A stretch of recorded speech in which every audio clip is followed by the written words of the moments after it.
Hello and welcome to Green Pass Gaming Sunday podcast. I'm your host Phlapp, and as always in the co-hosting hot seat we have Puxley. Hello Pux, how are you doing, my friend? Hello Phlapp, I'm doing very well, thank you. How are you? Yes, all very good, thanks. It's again, it's been a bit of another news week, and we're getting 1 week closer to the launch of the next generation consoles, and more exciting news and lots to discuss. So, I'm really pleased and excited for this show and topic actually, because it's one I've wanted to do for a little while. But we'll come on to that a little bit in a sec. VJ, how are you, my friend? Regular to the show. Oh yeah, sorry. Thanks for having me back on, Phlapp, and good to see Puxley here. And I'm really looking forward to interacting with Steel Rain today. I think this might be our first time on a show together. I'm not sure. Yes, sir. He's definitely got a distinct voice, and I'm sure we'll bring some fantastic nuances to today's show. And I think we just had a gatecrasher, a late one. We have. Well, let's go to Steel Rain first. Hello, Steel. How are you doing, Steel? Hey, what's going on, GPG crew? It is I, and I am he, the one and only Steel Rain. For those who do not know, you can just call me Steel. And I want to thank the GPG crew for allowing the rain to be welcome into your kingdom tonight, fellas. And I'm just hyped to get into tonight's topics. You got an awesome list of topics to get into, and I just hope y'all are really on the edge of your seats and tuned in. Exactly. You're going to rain the hype down on us. Let's hope so. Excellent. And thankfully, we've got 3-Bit with us. We had some technical issues, but finally he's back with us. How you doing, my friend? I'm good. I have somebody attacking my internet. It's all good though. Excited to be on the show, and dude, I love Halo, so I'm glad to see some gameplay while we're talking and we have a lot of great topics today, so I'm excited. It wasn't Jim Ryan attacking your internet, was it? Yeah. Sabotage. Yeah, you never know. It could be, couldn't it? Yeah. Generation and all that. Yeah, this is Combat Evolved, obviously the first one on the Master Chief Collection, and I just thought I'd sort of dust it off, and I didn't realise how much. Well, I'd forgotten how much fun this game was. It's just so much fun. So I had an absolute blast. I love playing these game footage clips for the show, because it's almost like I'm sort of playing games for a living. I love it. So no, it's brilliant. Okay, well let's just have a quick round on who's been doing what this week. So let's go in reverse order again. So 3-Bit, what have you been playing this week, my friend? This week, I beat Yakuza Kiwami. Oh wow! And so I'm like conflicted. I don't want to leave it. It was such a good game, where I'm just like, I know there's Yakuza Kiwami 2, and then there's Yakuza 0. So I'm just like, when in that stage where you're like, you finish a show and you're like, oh, I don't want to leave it. Yep. I'm in that stage. I'm just playing Yakuza and then trying out Doom for the first time. Doom Eternal, great game. Wow. Well, how are you getting on with that? It's amazing, man. I can't wait to experience that, because I have the Xbox One S. So I'm gonna have a pretty big upgrade, I would say. For consoles. I know some of you guys probably have the Xbox One X, so it's going to be pretty big for me going in the next generation. Absolutely. Well, that's the thing. I was thinking earlier, and I was reading some comments on Twitter just about how, this next console generation is even going to give PC a run for its money. And I know there's some sort of PC people out there probably gripping the edge of their seat as I say that, because obviously we've now got the advent of the 3090 series cards and things like that. But, I don't think it's ever been this close, or if it has, it's been a very long time, between consoles being this close to PCs. And it's a really exciting time to be, a PC and a console gamer, because, there's lots of games that came out on PC that just couldn't come out on console, and I just don't feel that's the case, during this generation. So we're gonna, as console gamers, we're gonna get to see a lot of extra games that we might not have necessarily seen in the last generation. So that's exciting in itself. So yeah. Steel, what have you been playing, my friend? Oh man, I was playing Doom. I've been playing Doom Eternal. Playing on the hardest difficulty, man. So it's been really frustrating. Wow. How you get on with that? I have this really bad habit of every time that I play a game, especially if it's a single player game, I have to play it on the hardest difficulty. I guess I'm a sucker for punishment, I guess you would say. But are you achievement whoring at the same time? A little bit. At least that's the perspective I like to take on it. I'm not heavy on achievements. I have like 70,000, whatever the case, but I wouldn't say that's a lot when you can compare it to like the man with a million. But yeah, I usually play on the hardest difficulties. But I've been playing a lot of Doom Eternal. I got a little frustrated with that, so I had to step back from that. And I actually jumped into Assassin's Creed Origins, mainly because Valhalla really got me hyped up, and Odyssey was okay. But I liked the whole backdrop of what Origins is about. So I've always wanted to get into it. So that's another one that I've turned up to the highest difficulty. And I've been having a blast with it, man. It's a good looking game. I'm playing on the One X. If I could play on PC, that'd be ideal, but I feel like I didn't want to pay for it again. And hey, man, and hopefully, if some plans play out, hopefully I can play it in Game Pass on PC too. But that's about it, man. That's a couple games that I've been into, and other than that, I'm off and on Forza Horizon. So. Oh, excellent. Well, are you a bit of a Yakuza fan, VJ? Is that something you're going to be playing on the next generation? Yeah, I'm a big Yakuza fan, and I'm definitely looking forward to Yakuza Like a Dragon. And I had a lot of fun with Judgment. I was a bit reticent in picking it up, but I thought it was a fantastic game.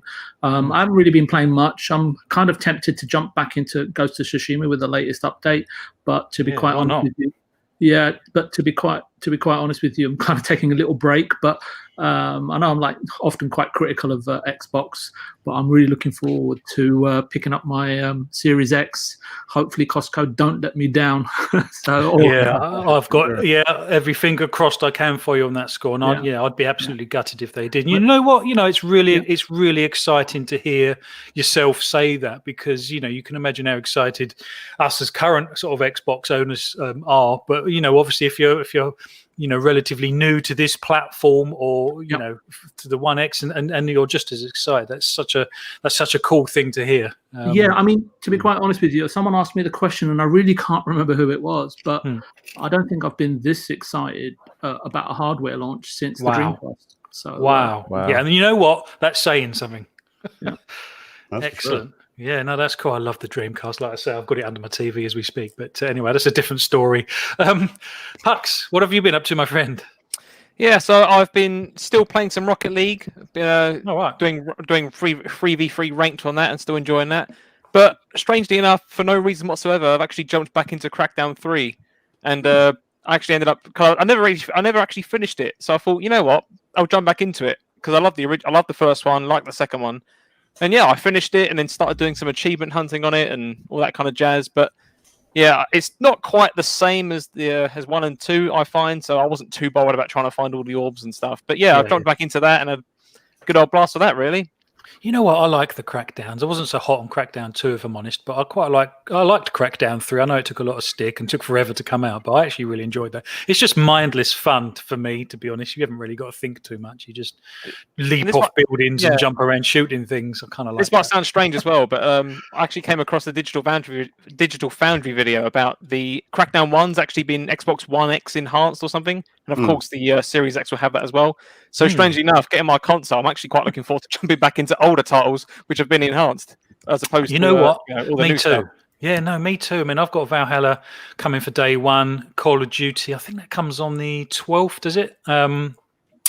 Things like that. But I'm just as excited to play some of the older back compat titles, just to see how fantastic they look on the Series X. I'm really stoked for some of those. Particularly, you know what? I never actually finished The Witcher 3, much to my shame. So I'm actually looking forward to that getting patched and me actually playing it probably, in the best graphical fidelity that I possibly can. So, is that confirmed? It's getting a patch, or is that a prayer? Yes, I believe it. It is. Yeah, I think CD Projekt Red are the good guys in town at the moment, aren't they? And yeah, that's been confirmed for a patch. I don't know. I don't think it's a day one patch. Does anyone know when it's coming? I don't think they announced a date yet. No, you'd like to think they'd work on Cyberpunk first. To be honest, more than likely, yeah. Yeah, that's the one I'm really looking forward to. And I don't think there's a release date for the patch on that yet. But so yeah, I mean, I've been playing Halo Combat Evolved from the Master Chief Edition collection. It's just so much fun, as you'll see with this game footage. I've been playing Season 2 of Fall Guys as well. That's kind of I'm just as rubbish as I've always been, and I've been delving into the Cold War Black Ops beta as well, and it's quite good actually. I'm having quite a lot of fun with that. Pux and I are quite big Call of Duty players. In fact, we kind of burnt ourselves out a little bit with Modern Warfare, didn't we? But we were in a period of time before we actually did this show, and we was playing it almost every day for months. Yeah, constant. But, we've been playing first-person shooters for decades, haven't we? Actually, but so that's our bag, really, that kind of thing. But yeah, I'm looking forward to the sort of graphical upgrade for that. So, right. Well, thank you. Everyone's in the chat. Look at this. Tommy J, thank you for being here. Marion the Mads, Luke Steele, Pong Soul, VJ, thanks for being here. She's no elites. SX2, Wakanda News Today, Fun Speculation. Mav, always good to have you. My goodness, there's so many. Well, we'll come back to you if you post stuff in the chat. We'll come back to some of your comments because I'm really looking forward to today's one because this is all about 2021.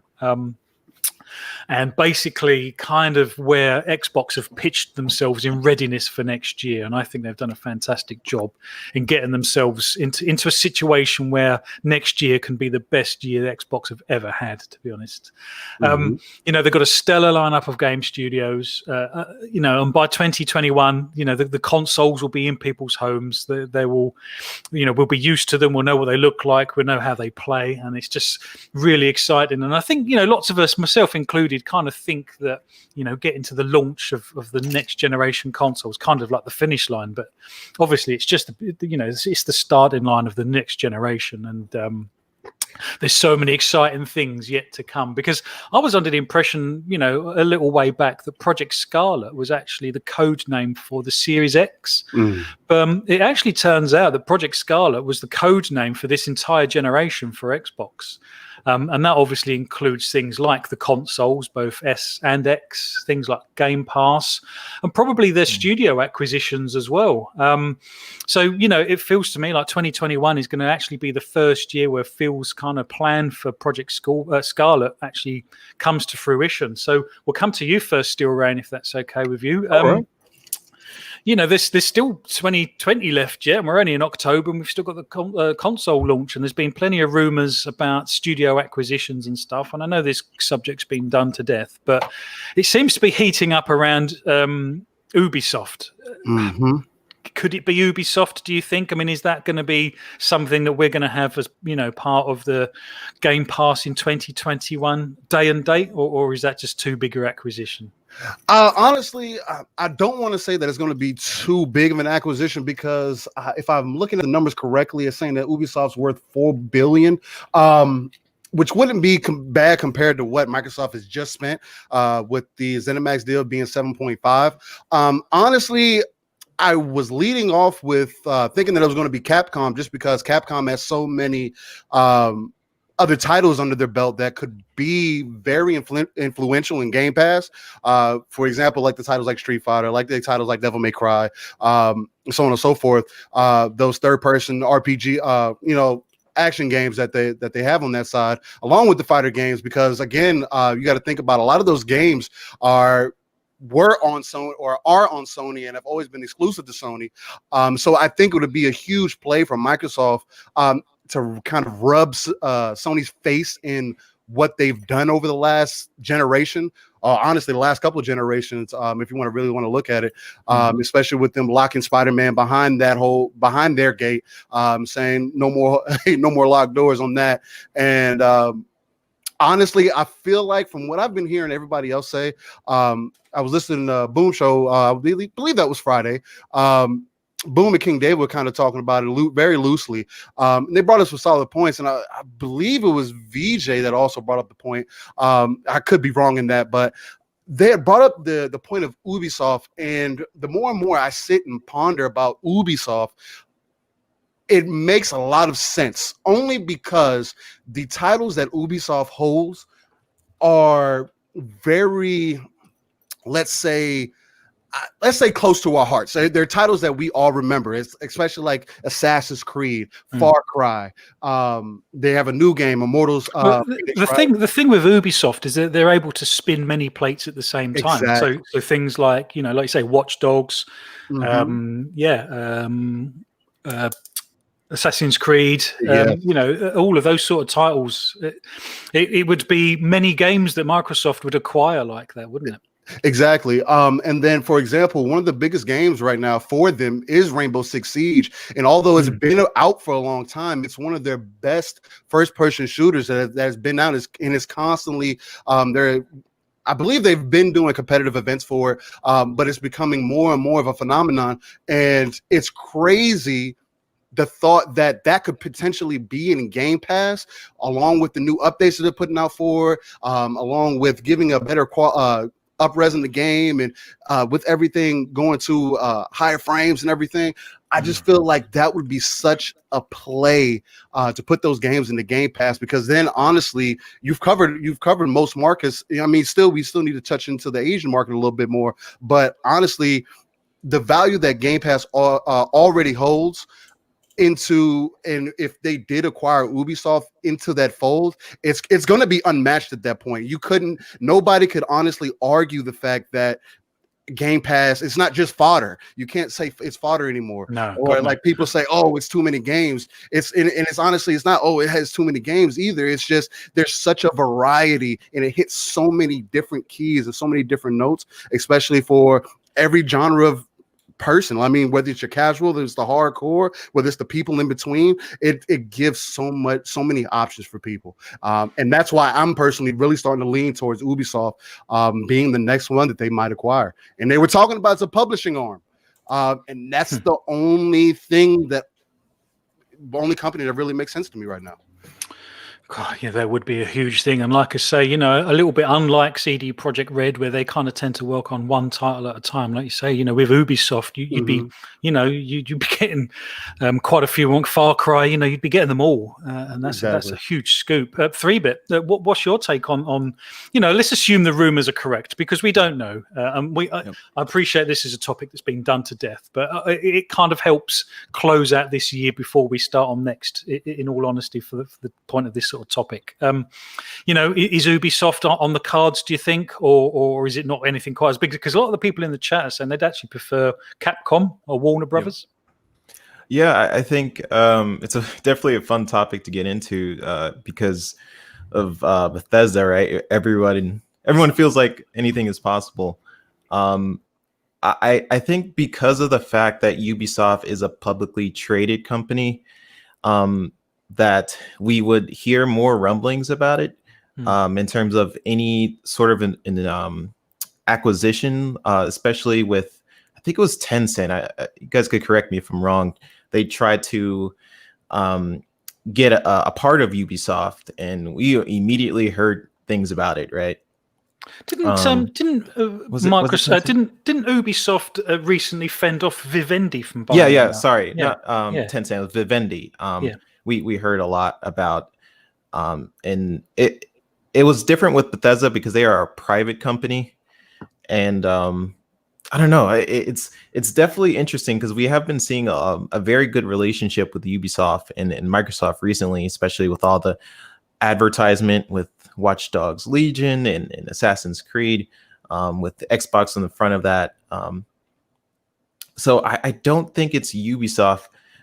Even though that would be great, I think it has to be something like Capcom. Okay. I do know it's a big company based on what I've been hearing from different podcasters and just the rumblings. I do know it's a big company. I just don't. Do you think there's actually any credence in it, or are we all just kind of getting lathered up into, you know, just speculating wildly? Because, you know, Microsoft have kind of alluded to the fact, you know, there's some big things yet to come, but they haven't kind of alluded to how big, perhaps. I don't know. Yeah, I do think it is possible. I wouldn't put anything past Phil at this point. But yeah, I'm just trying to think about it from like logistics standpoint of a Ubisoft being a publicly traded company and it being owned by the family. Maybe there's been very private about it. I would have to see the laws on that, how that would work, because it is a public traded company and Bethesda is a private company. And Ubisoft definitely had to fight off Vivendi and all that. So I think Capcom is definitely possible. I know it's 20 billion, but Phil wants to invest in the Japanese market, right? So that would definitely fill a hole in that. Yeah. The Microsoft at this point, they don't have a lot of holes, right? They're very, very much invested in the Western RPG market. They have Halo, great FPS game, and then Gears of War and Halo are both like very good competitive games.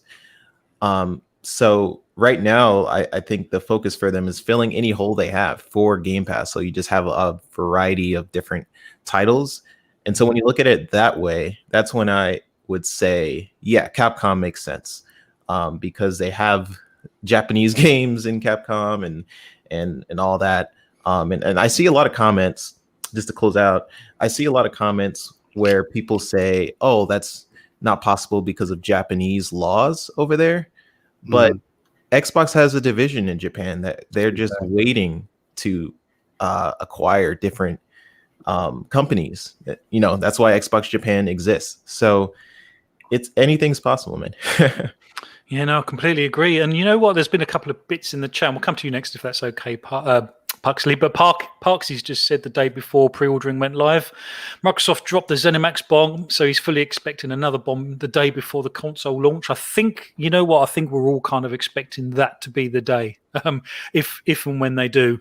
And Marion the Mad, he's come up with one that I've kind of been banding around, is CD Projekt Red. Pux, is this going to happen? Have we got ourselves a little bit worked up, and you know, has the acquisition of ZeniMax actually, you know, set our expectations wrong for how big Microsoft will go? Do they even need Ubisoft at this point? I personally find it difficult to believe that Microsoft will acquire Ubisoft, but what I can see being more likely personally is more like some sort of exclusive partnership of some kind, whether that means that all Ubisoft games will be timed to the Xbox ecosystem. I don't know, but I don't know. I think you're right in saying, I mean, I agree with you, I should say, that when you say that, I think a lot of people have become blinded by this. I mean, myself included, I've kind of gone over this in my own head thinking, is it possible? Is it not possible? But I can't really explain it. I don't have any real facts and figures behind it, but something just doesn't feel right. It just doesn't feel like it's the right thing for Microsoft to do to acquire Ubisoft. And I don't even think Ubisoft will allow that to happen.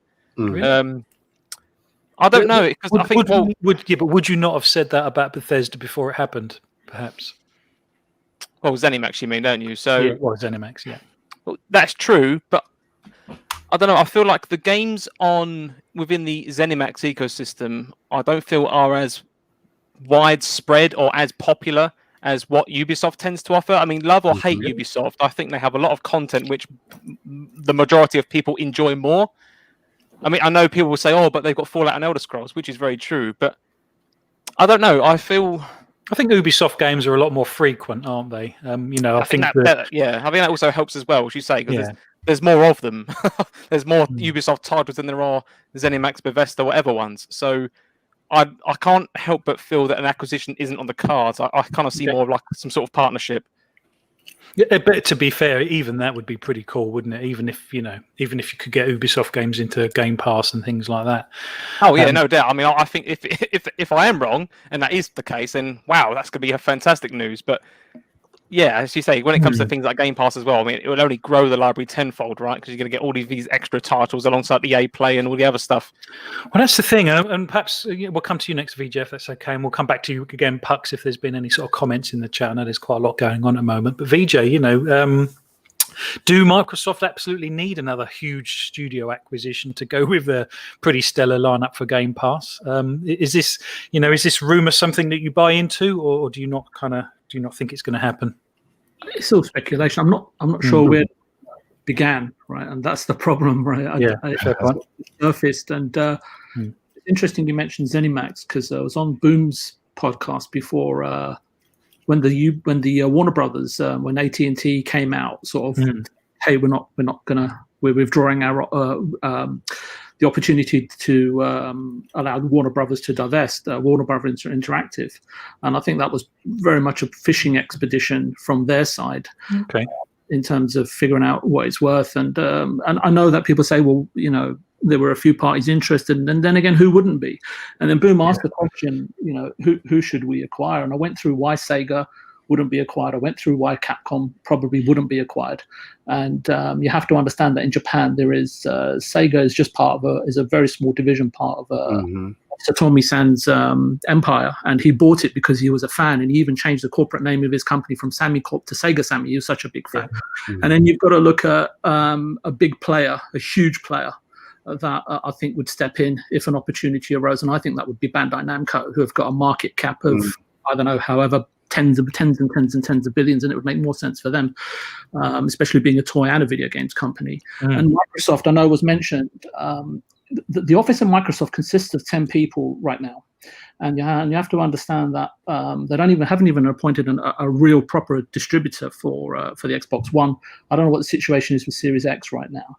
And so if you want to buy content, they don't even have retail facings. So at the moment, it actually works as a liaison office for the US.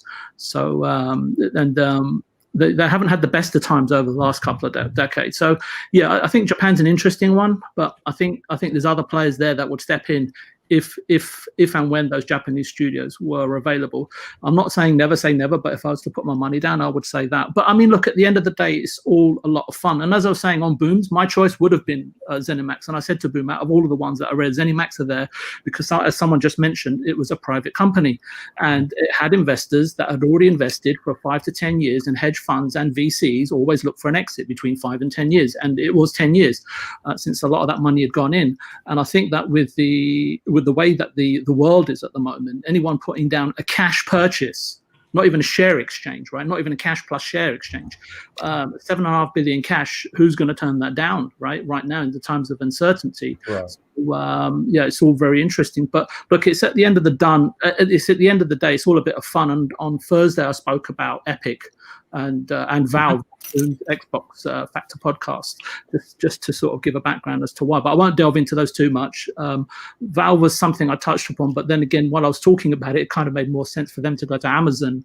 But Ubisoft is obviously Ubisoft is the obvious go-to for everybody. No matter where you look, I mean, I'm not sure about the price, but where I checked on Yahoo Finance, they have a market cap of 10 billion, and that kind of dovetails into what Boom was saying, that it's going to be a bigger purchase than Ubisoft based on the sources that he's speaking to. So when you say Valve, do you mean the Steam shop as well? Yeah, the whole shebang. Yeah. Now, I've got a theory around it, and I'm pleased you brought that up, and perhaps we'll come back to my theory on that a little bit later, actually, because I actually think there's a little bit more. If it was to be that, I think there's more to that than just Valve and their store, in all honesty. No, there's a huge amount of stuff going on there, right? Once you start looking into it, I'm not an expert, but anyway, I'll stick to the Ubisoft one for the moment. Since its market cap's around 10 billion, and they've been coveted and sought out, and have coveted and sought after IPs, and I think one of the points that may have been touched on or missed is that you have to, from my perspective, when I look at Xbox, what is it that Xbox fans have been yearning for? What is the chink in Microsoft's armor? It's story-based, third-person, narrative-driven games, and that is one area that I think Phil is looking to do. So you can't just say it's got to be this studio, that studio. There's got to be a strategic reason for it. Plus, they've got I think somewhere around 100 million or something like that active listed subscribers, which 35 million are active. So they're also looking to, it's got to fit in with all the strategies and synergize with their company as well. But I was speaking to a friend of mine, Dr. Hodges, who's been at Ubisoft for quite a while previously, and he said, he sort of kind of raised some important points. He thought that acquiring Ubisoft is a quite a fun idea, as it could have some ramifications on the industry as well. So we know that the key IP being a major factor, right? And obviously they would end up going exclusive, right? They've got 117 million, active players with 34 monthly active users right now, and definitely going to be shots fired over Google's bows, who have been quietly and aggressively, been expanding in the background, right? Ubisoft right now have, I think, about 18,000 employees, which is going to dwarf the 5,600 with Xbox Division and ZeniMax combined, right? Deals rubber stamped, and they've obviously been acquired, I think, before Ubisoft, or managed to fend off. I think it was Vivendi via Tencent, right? As we might recall, it wasn't entirely successful, and a lot of effort was taken. I can remember at the time by Eves in order to make sure that they stayed independent or separated from Vivendi at the time. That's not to say it won't happen again, especially since akin to Gabe Newell, as we just mentioned over at Valve, Yves Guillemot is not a spring chicken, and he's most likely considering his retirement. I think his family own about 15 or 16% of the business right now. Right? I think Tencent's about 5 or something like that. But there is still large culture. Sorry for that. I'm just coming to the end. there's a large cultural difference between both companies. That's what I see between Xbox and Ubisoft in terms of how they operate. I mean, I think Ubisoft doesn't even have a CTO, right? They're just working a very fundamentally different organizational structure. And with all the inappropriate behavior as well that's gone on at Ubisoft recently, given how Microsoft like to present themselves as a company, might be a slightly distasteful acquisition. On the other hand, a top-down reorganization could well be the answer. A larger, more macro acquisition may be on the cards, while where we gamers think micro. And I know this is blue sky thinking, so I hope you don't revoke my visa from Speculation Town Flat. No, not at all, because I think that's where Microsoft are. I think they're in the position where they do think outside the box. Yeah, so a larger, a more macro acquisition, depending on Microsoft's appetite to become a 360-degree entertainment content provider, and take into account their infrastructure and what they're trying to do long term, they could conceivably and easily flag down AT&T and just buy out the entire Warner Media division, lock, stock, and barrel, with everything it has to offer for a company aiming or supplying content to its customers via streaming for a subscription fee. And I just on that, I just went and had a quick look at the other day. I went and looked back at Disney, and I was shocked that they've managed to sort of amass and garner somewhere around 60 million subscribers to its Disney Channel in less than 12 months. Yep. Look at it's taken Netflix, and they've already have 35 million in its Hulu division. So maybe for the very best in entertainment, be it TV, film, or game, all being streamed, all catered for via the Game Pass Warner Triple XL package for just $25 per month while stocks last.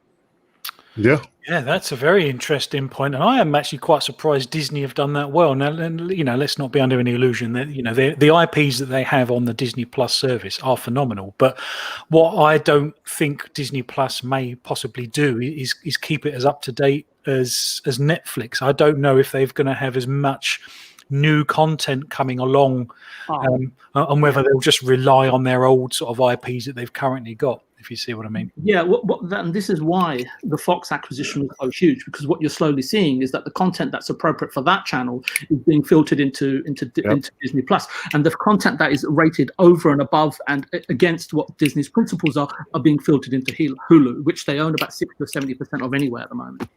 Yeah, absolutely. That's an interesting point of view, actually, and it makes you wonder if Microsoft would ever want to go down that line. That would be a huge deal, and outside of Xbox's domain as well. I think. I mean, do you think that would all come under the Xbox brand, or would there be sort of an entertainment division? Sorry, fun speculation. Put in the chat. Microsoft would own Bugs Bunny. Fun speculation. That's fantastic. Sorry, but I kind of want to add it on just before we get back. I kind of wanted to add it on because we brought it up. Because we all got to remember the most important thing as far as what Microsoft is looking for is just content. Who can provide more content to Game Pass? Who can provide more content that people will flock to? Who can provide more content for Microsoft that will drive that market for them?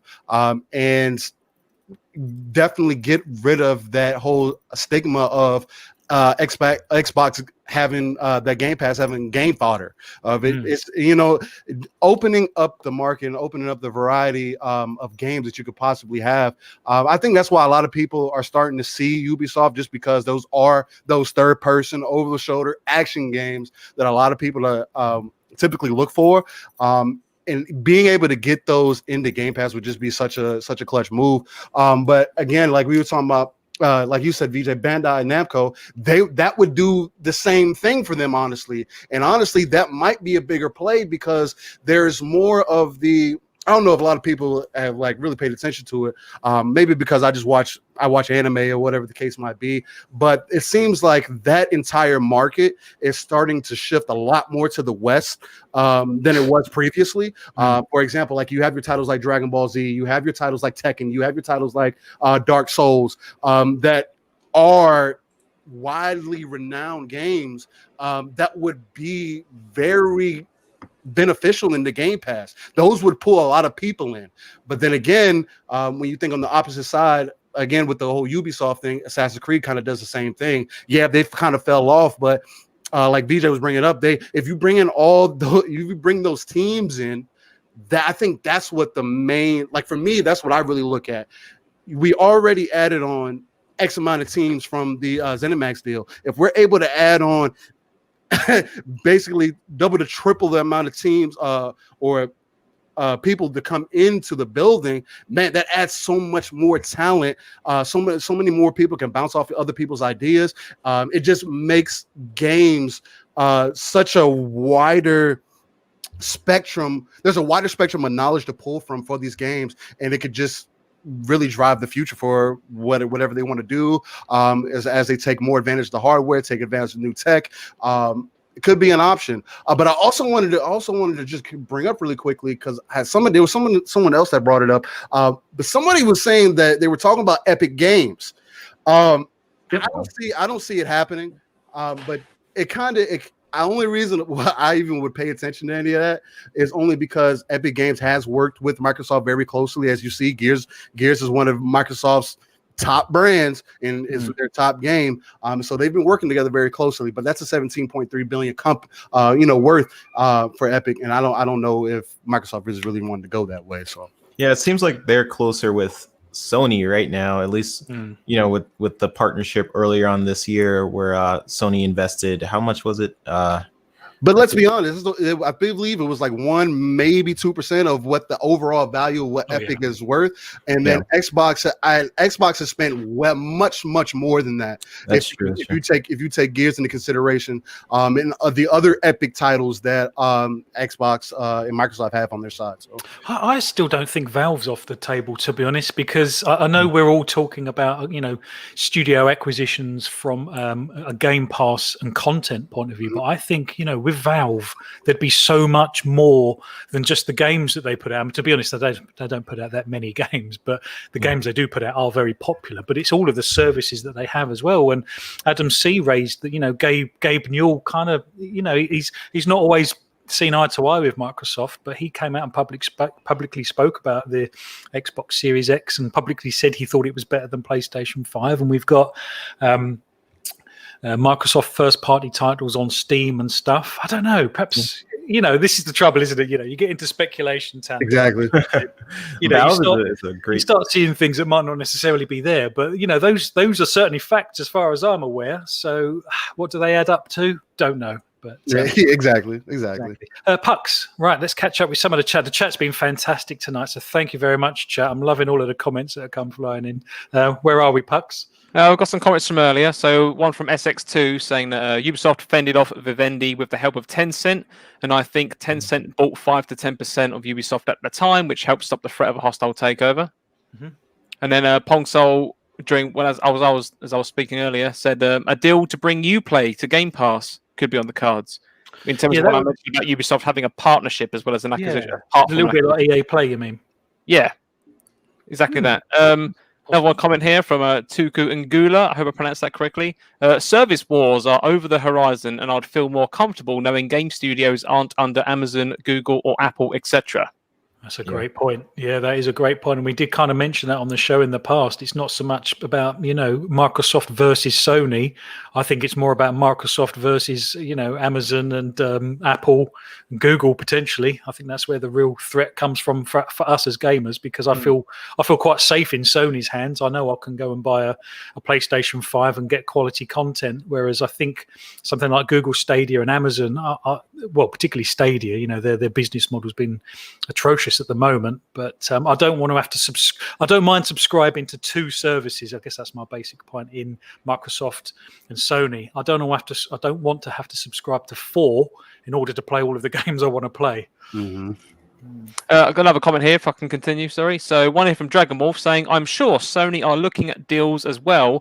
They don't want to lose out too much, especially with Google and Amazon and Apple and Tencent, etc." So again, similar comment as you just said. Yeah. Another comment here. Oh, sorry, go on. No, go ahead. No, I was just going to read the next comment, so please. It's interesting where Sony's at the moment. If you look at it, in the last 7-8 years, they've only really invested, 250 million in Insomniac? Yeah. But it's something around 1.8 billion. Mm-hmm. and about taking a 30% in EMI. I think what Sony is we look at it purely from the PlayStation division, but when you look at Sony as a whole, it's a corporation made up of 4 or 5 fantastic businesses. And at the moment, if you're a CEO, you've got to think you never want any pillar of your business to be more than 20% of your overall standing, right? And Sony is that, and it's interesting that they're investing in other industries, and I think that they're happy with where PlayStation is. It'll be more of the same again. It's about where Xbox and Microsoft is willing to invest to see where they can take the future. And I think that for Nintendo and Sony, where they are, given the size of the company that they're in comparison, are kind of just going to remain in the slipstream. They can take risks in terms of creativity, which they do in their hardware and their software and the way they make the games and their Eastern philosophies and so on and so forth. But I think this time around, they're seeing what Microsoft are doing, saying, you know what? Let's be sensible about this. Let them go forward. Let them, pan out how the future is going to be. We know we're creative enough. We know we've got content. We know we've got hardware. We know we've got loyalty. We've got goodwill and a fan base. And let's just, this time around, we know what our business plan is. We're going to achieve that. If anything, Microsoft is expanding the gaming industry, and let's just sit in their slipstream and let's see how this pans out. And that would be the smart move. That's what I would do, rather than going toe to toe trying to buy several billion-dollar companies and competing with Microsoft, because acquisitions and mergers historically are very, very difficult to work out.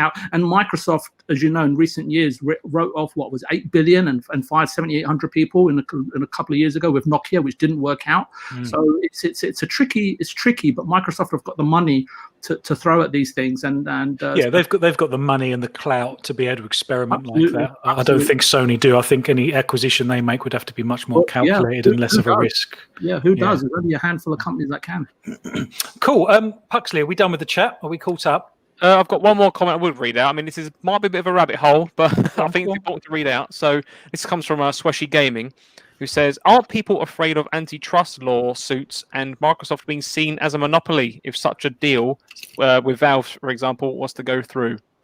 Well, we've said this in the past. Monopolies tend to be more of a European sort of bugbear than perhaps an American one. I'm not really up on American sort of business law from that sort of perspective. Is there any sort of other case examples, guys, that we can think of where a company's sort of been brought into court because of a monopolization? I know. Yeah, Microsoft is the first one that comes to mind. but what in for? terms of gaming? I think Microsoft is. We're talking about Windows in the 90s, aren't we? Yeah. That's what we're talking about. But other than that, are we talking about the browser though? Because I know they were bundling. What was it, Explorer? I think in with their... that's what I think. Was that an American court case? Because I thought that was a European one. I didn't know if it happened in America as well. Not sure. I'd have to look at the research on that. Yeah, that's a fair point, Sweshy. And like you say, I think I nearly asked the question. We did in fact ask the question: are Microsoft in danger of actually becoming too big in regards of all of the studios that they're acquiring before they've actually managed to get into a settling period of what it's all going to look like? But okay, let's move. I'm conscious we've not even touched next year yet, so let's dive straight into that one. We'll come to you three bit first, if that's okay. Yep. Assuming that the current sort of climate and situation aren't going to really change with regards to sort of world health issues at the moment, what do you think we can expect from the main players with regards sort of relaying information next year? Have they learned from this year's showcases and how to get round E3? Do you think we're going to see sort of similar showcases this year or next year? Sorry, as we did this year. I think Microsoft. They're just increasingly learning. I think their format is increasingly getting better. I think as Microsoft becomes bigger, it'll have more of an identity, sort of how when you think of PlayStation, you associate PlayStation with Blue and Uncharted and God of War, right? Yeah. Microsoft honestly has so many studios now. I've seen pictures of it where they can make their own Smash Bros. If they wanted to. Yep. But Bethesda itself was its own conference, so I can see in the future with their shows just building their brand, having people associate characters with their brand, the way we do with Master Chief. I don't think we'll see. We might see new hardware. I know there's definitely going to be some type of refresh in the future. But yeah, the format for these shows, I think Microsoft is definitely getting better, and this year alone kind of proves how good their marketing was, where they just tried different things, and it's just a credit to their marketing team. I think they definitely have learned from the past. Yeah, well, they got a few things wrong, didn't they? I personally think they got the expectations for the May showcase a little For bit sure. wrong, perhaps. That first showcase Hmm. with what was definitely with the what It's happened supposed to that be, first it was showcase? supposed to be gameplay footage, wasn't it? And we didn't Yeah, really see no it. gameplay footage that first one. Yeah. They're like, okay, let me and then even with their latest one, I would say where their marketing was successful has to be with the interaction with the fans and with this huge deal with Bethesda. It really shows the future of where it's headed, more so than I would say Sony has definitely killed it with showing gameplay and Yeah, I'd dealing agree. with that, and I think that's something Microsoft definitely needs to improve on. With the last showcase we saw, CGI trailers and everything, but in terms of like the format itself, I think Microsoft is definitely learning from the competitor, and they're definitely in the runnings where people can stop saying Xbox has no games, right? I think next year is looking very promising in terms of what they have. But yeah, go ahead. No, I was on Wandering Dutch's midweek mix-up podcast, and we had Dealer on there, and what was it, Chris Grinnell, and people like that. And there were some really interesting points raised, actually. And they were saying that actually they think that game developers might actually be a little bit reluctant to show any sort of game footage because of all of the fire and flack that they come under. Because, if we consider Valhalla as a good example of this, obviously graphically it didn't look brilliant. They were saying currently it's running 4K 30, and and the internet went crazy over that. And I kind of understand why, because the next generation machines were supposed to be so much more than what we were hearing. But in all honesty, what we've seen recently out of the Valhalla deep dive, I think that game looks absolutely fantastic. It's been, they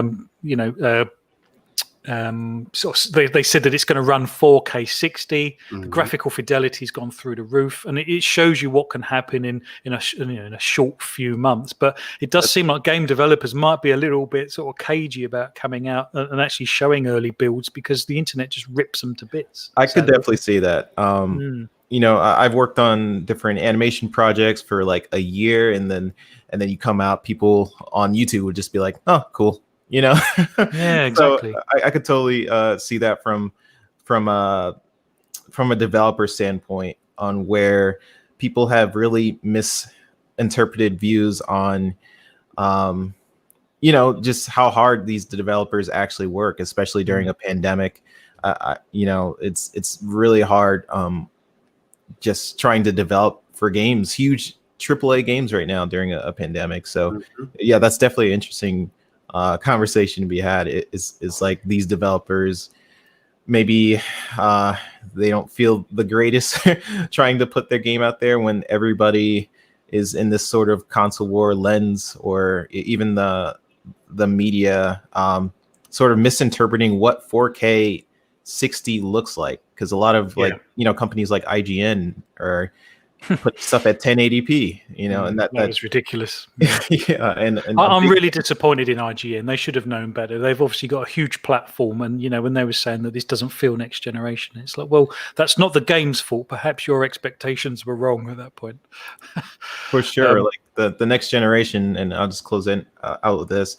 The next generation, the biggest difference, because it has the same architecture, right? x86 architecture. The biggest difference is the frame rate, is the resolution, and that's the biggest difference. So if you want to see that, you're going to need to update the industry itself needs to update and just show you like, hey, here is what 4K is, here is what 60 frames, here's how that improves your experience. Because that's the biggest thing, that's the biggest difference with this generation. It's not as big of a generation gap as other per se, like PS2, PS3, but there will be a gap. I think people will developers will figure out different technology, or ray tracing, of course. But in terms of graphical fidelity, the biggest thing is 4K, 4K 60. So I think the industry needs to adapt to that for sure.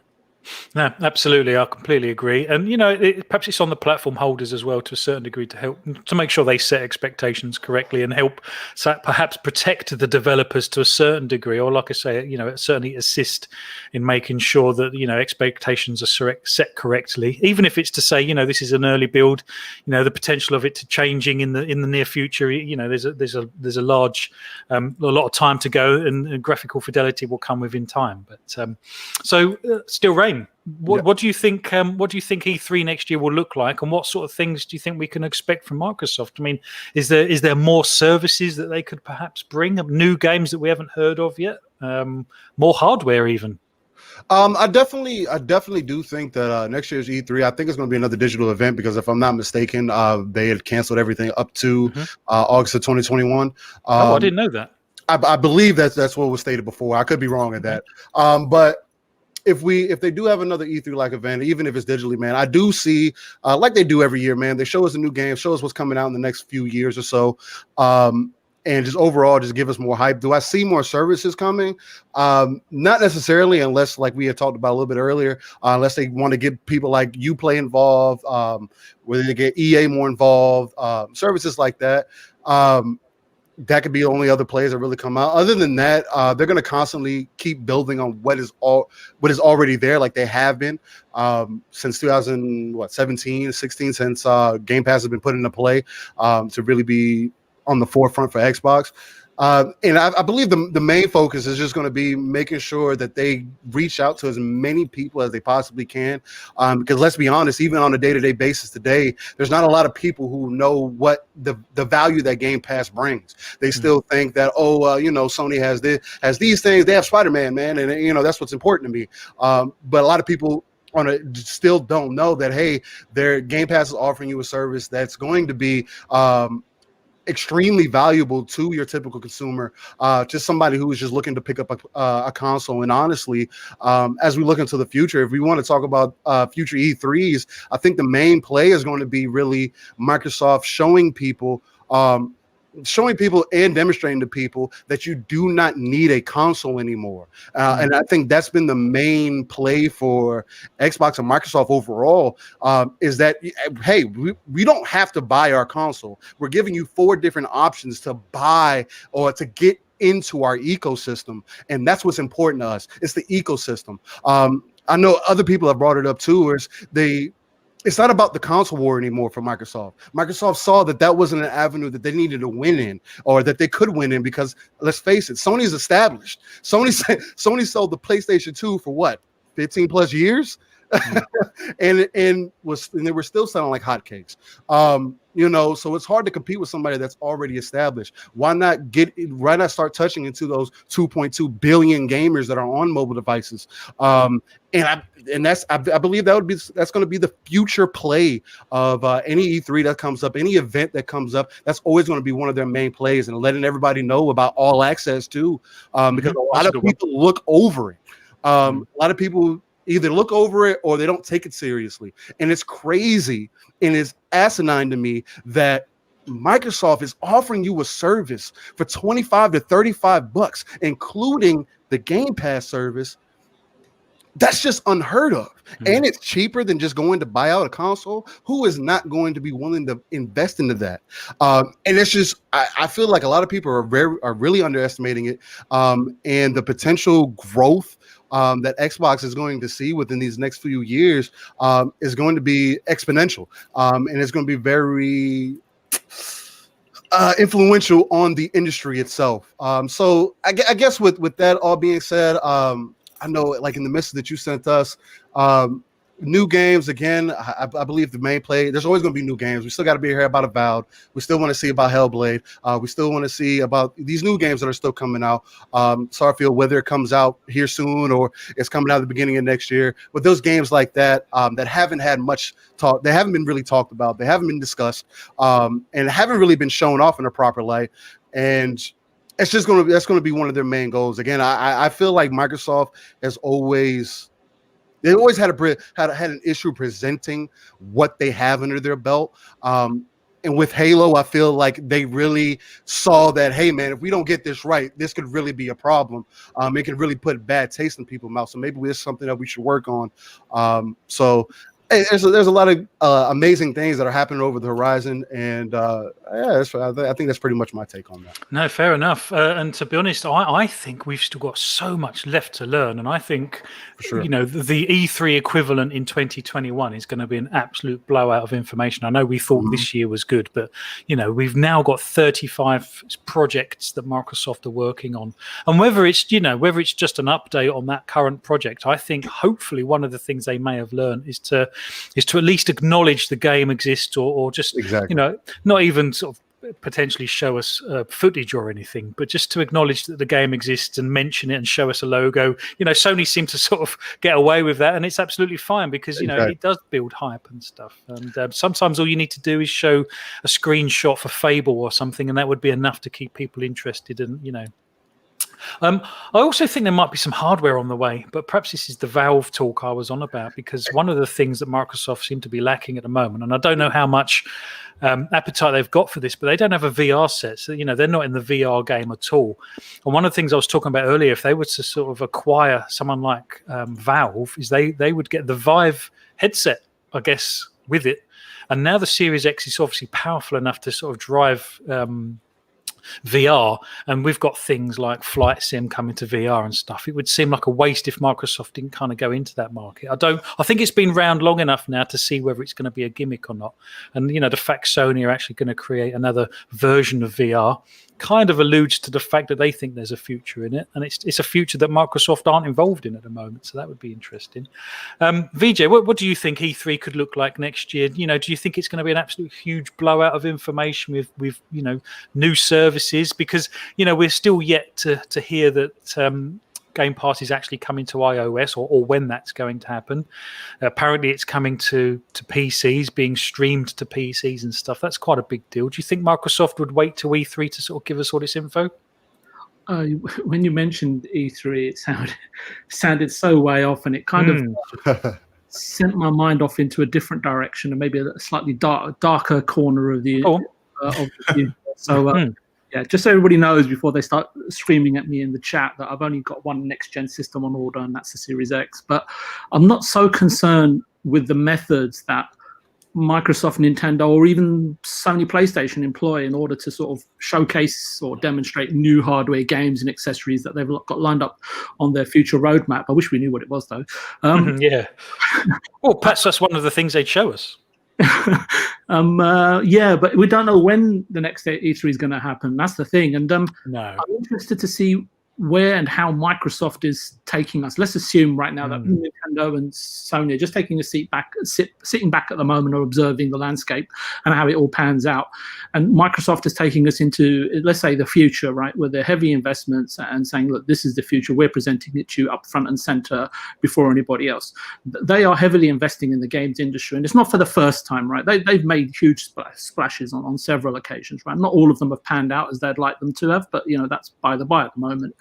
I want to see what happens when a production-led company, one that ideally enjoys predictability in its business model and not entirely focused or even at ease yet with creativity, whose business goals are based upon providing software services for a subscription fee. We know all this, right? We can't be blind to it, because if we are, then we really are fanboys, even if we're not. But what changes will occur in its studio makeup, the type of content that they produce, and changes to subscription pricing models when the landscape of its user base potentially changes completely.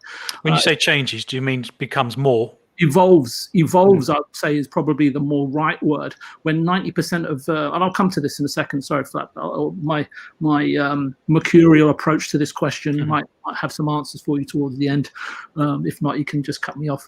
When 90%, I think 90% of its subscribers and console owners of today, right? When we become the minority of tomorrow, when mobile device users and casual gamers become the main revenue stream, or even 75-80% of Microsoft subscribers in 2 to 3 years' time. I was, because your question really hit me because Phil, I was one of the guys in the 91 when I went to Vegas and CES, and console games and console shows were massive there. The ECTS over in Earl's Court back in 1990. Yeah. So gamers, then it started setting my mind in terms of, if you look back at us gamers, right, from the 80s, 90s, and even as far as early as the 2000s, or as far as back as the 2000s, it sounds strange to say that, tastes and consumption methods have changed to incredible degree. However, over the coming months and years, we may very well see a new breed of gamer join the Xbox ecosystem. Changing content in terms of type, development budgets and scope may well change to suit and retain these gamers more so than us today. I subscribe. I'll give you an example. I subscribed to Netflix and Amazon a long time ago, and I'm sure everybody on the panel has as well, right? And taking stock of both today versus when I first subscribed, I find that there's lots of recycled content from other studios, palatable original content, but most of the content is boring, maybe I can say that, and sprinkled with a few hidden gems. Is this Microsoft's subscription plan and menu for the future? Right now, Microsoft has 15 million subs, I believe, right? Bringing them about 2.5 billion of predictable annual income right now. Hypothetically, tomorrow the peak could be 100 million, 110 million. That would bring in 20 billion in predictable annual revenues. Once Bethesda became a part of Xbox, their fixed cost, I think, in terms of the Xbox division and Bethesda, once it's rubber stamped, is going to be about 1.3, 1.5 billion per annum to run the whole division. Will it then be about how much does Microsoft want to invest in content just to make sure that they retain X amount of their annual bottom line, right? Who decides then which remaining studios that they have, right, receive what portion of the development budget available, and which given quarter or year does that particular game need to hit in order to fulfill the content roadmap or requirements to retain or even give a boost to subscriptions? Is that our future? That's where I think that creativity may well start hitting a brick wall. If you don't believe me, carefully research Netflix and Amazon. Look at carefully as to why Disney bought Fox. For now, everything is a little foggy and obscure, and that's partly due to the euphoric nature of everything going on around us today. The vast majority of Xbox fans are living in or for the moment, and even more don't want to see further ahead than November the 10th and the $15 per month you can pay to access content. I'm not saying it's all bad, but I have this feeling of what's going to happen in terms of Microsoft. For me, definitely have a lot to prove over the next 5 to 10 years. They have learned how to nurture and foster talent. As far as I'm concerned, they haven't done that for me. Even since when they entered the industry 20 years ago. For me, they're very much in the same mold in their methodology and production. In terms of EA, they're closer to that business model than they are, say, to Nintendo's. No matter how they're dressing it up at the moment, we don't like to play to win games, right? Or tactics that publishers employ in games. Is acquiring Bethesda a pay to win tactic? I hope not, but who knows? Yeah, I'll take your point, and I kind of understand that, and I see what you're saying. If mobile gaming, via GameCloud becomes the norm, and the vast majority of their subscriptions, are they going to start catering more for mobile gamers than they would console gamers? And that's quite an interesting point. You'd like to think not. I think we're a little way off that, to be honest. But that doesn't mean to say that it might not be one of the sort of outcomes of the future, I guess. And perhaps a little bit too popular for their own, well, not popular for their own good, but a little bit popular for our good, perhaps, as hardcore sort of gamers. I think Microsoft are very good at listening to their user base, and they've made plenty of mistakes by not doing that. So it would be an interesting sort of way to go and to see how that pans out, to be honest. I'd be surprised if they did go down that route. But the crown, Phlapp, when you're the market leader. Say that again, sorry? I said, when you become the market leader and you only have to look at PlayStation, heavy sits the crown. Yes, I agree. And to be honest, we mentioned last couple of shows, actually, have Microsoft got a sort of complacency plan in place just to make sure they don't get complacent and lose the crown, as it were, because that's a very easy crown to lose, isn't it? There's only one way to go when you're at the top, potentially. I didn't want to put a downer on, but I thought coming from a little bit left field might just that's absolutely fine. And to be honest, like you say, it would be an interesting future to see where that happens. And like I say, if it ever did, I think we'd be a long way off. But where there's a vacuum, business will fill it. And if Microsoft were to do that, Sony would probably see the vacuum left behind potentially. But if I could jump in on that, I think right now, if you're looking at the market, the mobile and PC market are indeed bigger than the console market. But in terms of what Xbox has right now, they're just jumping into it, right? Where with xCloud being the mobile market right now, or it's just called Game Pass, I guess. And then with PC, they just been sort of investing with that kind of like the past few years. So I think a lot of people are looking at it on a surface level when you're kind of diving into that. I think a lot of people don't see past like, oh, PlayStation, Xbox, and Nintendo.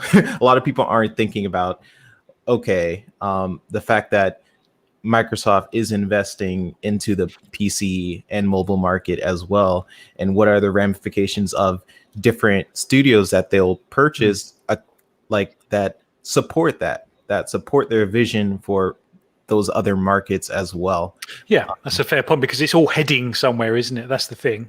For sure, especially where it seems like right now they are very much supporting the PC, with Age of Empires and Flight Simulator and all that. But I think in terms of the future, when I keep seeing the comments bring up someone like Valve, and I think that really brings an interesting point to the conversation of why would they purchase Valve? You're like, okay, well, that means they can bring Game Pass to Steam. And you're like, oh, okay, that makes sense. And I think a lot of people need to start thinking about it in terms of that, because it's not just them purchasing studios and putting on Game Pass. That's exactly. Looking at it on a very surface level. You need there's lots of more bigger business plans going on behind the scenes. And like I say, with a Valve purchase, like I say, you'd get some hardware that comes with that. You would also get games, but it's the service as well. For sure. And I think VJ brought up a lot of good points of that stuff I wasn't even thinking about. You brought up a really good point about Xbox going after PC, because right now, let's just say they've got 15 million, because that's the official number. I know everyone assumes it's more, but let's go with 15. Let's assume 15 million. Let's assume 5 million of those are PC gamers, right? That went in for £1 and now staying on for $9 or $10 or whatever it is per month. That's only 0.7% of the PC market. Yep. Because it's 700 million PC gamers, and I get that, and this is why Phlapp. Do you remember last week or the week before we were talking about there's 100 million? This is official, right? Because this is on the Microsoft blog, right? That they have 100 million Xbox Live users, and for me that is a low-hanging fruit, and those are the other guys that I'd be looking to convert over to Game Pass ASAP. But anyway, no, that's a fair point. And to be honest, you know what? That's going to be a topic of a future show. Actually, is why is there only 15 million? Game Pass subscribers. That's going to be a topic of a different show, to be honest. Puxley, we've kind of veered off course slightly. What do you think E3 is going to look like next year, and what sort of information do you think Microsoft will drop? I kind of a lot of what I actually think has kind of already been said, so I'll try not to repeat too much. But okay, yeah, I mean, as I believe Steele said it, that I don't see an actual real E3 happening next year in terms of like the physical shows and all the rest of it. I'd like to think that, because a lot of people up until earlier this year were kind of saying that, is E3 done for? Is it dead? Do we need E3 anymore? And we've had this chat in the past about, actually, I think what this year has shown without E3 is that actually I think we do need E3, and that everyone, or the majority of people, really miss that we don't have an E3 anymore, where we have like this consolidated place for all gaming information to happen. It's like that 1 week in the year where I think all gamers look forward to the most outside of Christmas. I think that's a very important point, because what E3 does is it puts a date in the diary for everyone, isn't it? Because what's happened since not having an E3 is we never really know when some information is going to drop next, do we? Yeah, and I think I know you see Nintendo at the E3 shows, but they're not actually at the. Well, I know they have the American Live team there, but they're not actually doing the live shows anymore. They do their like Nintendo Direct shows that they to show off games. And I like to think that a digital E3 could basically be what Nintendo do, but the other two people do it as well. So you have Microsoft do their own kind of direct presentation, and then they show off 40 minutes to an hour worth of gameplay and content, whatever. Yeah, what do you think we're going to see? What would they show? God, well, I don't anticipate any real new hardware, as you said. I think if in this, in a perfect world, if Microsoft were to acquire Valve or in some fashion do that, and with that you'd get the Vive headsets, I don't think we'd find that out at E3. I think that would be news that we'd find out about before or after the fact. Mhm. And I think the news, or at least the assumption that you'd get the Vive hardware with the acquisition, is almost a given at that point, I'd like to think. I would see E3 mainly just being about the games, bits such as, like maybe a Fable update. Oh God, what other games are there? Well, I still think Starfield updates. Yeah, no, that's another good point, actually, Starfield, because like you say, it makes you wonder if they might drop a surprise and, well, actually, Starfield's coming Christmas or holiday 2021. Well, one thing I'd like to also anticipate alongside that is possibly an Elder Scrolls 6 tease with maybe a estimated release date. Like always coming in 2022. That's the kind of thing I expect, not necessarily a pin down date. But if we was to get a pin down date, then that'd be great. Well, I guess that's the essence of my question. With 35 projects on the go at once, surely Microsoft have got more information to share with the world than they ever have done in the past. I suppose it all depends on. I suppose it's when these games are ready and what when these are at a state when they can be properly shown. I'd like to think that with the kind of whole Halo debacle, I think, given how the world currently is, and we've had, again, this is another chat we've had before about how a lot of developers have had to get used to working from home, and it's been a lot tougher environment for these guys. I mean, obviously the official PR messaging is that we've all transitioned very well to working from home and it's all going great. But I think, yes, as I said before, I mean, what company is going to say that we've really struggled in the public eye? I can't anticipate anyone saying, we've actually really struggled and this might cause a delay, because think of the backlash that you get, and we've seen it already. So I'd like to think that what this year may have seen, and what we've seen from Halo, is that a lot of the games, not only because it might be more difficult working from home, if that's still the case for these guys, but actually it's kind of shown that gamers want to see quality games, not things that are just rushed out the door to meet a deadline. And of course, there are deadlines which meet certain criteria, such as, Halo would have been a great release title because it kind of coincides with the fact that the original Halo released on the original Xbox 20 odd years ago. I mean, that's a great thing to think about, but that doesn't make a release, in my opinion. I mean, it's a nice to have, but you don't need that. And I think it's kind of stark here already that, given how Game Pass seems to be ever growing, we've got these acquisitions coming along.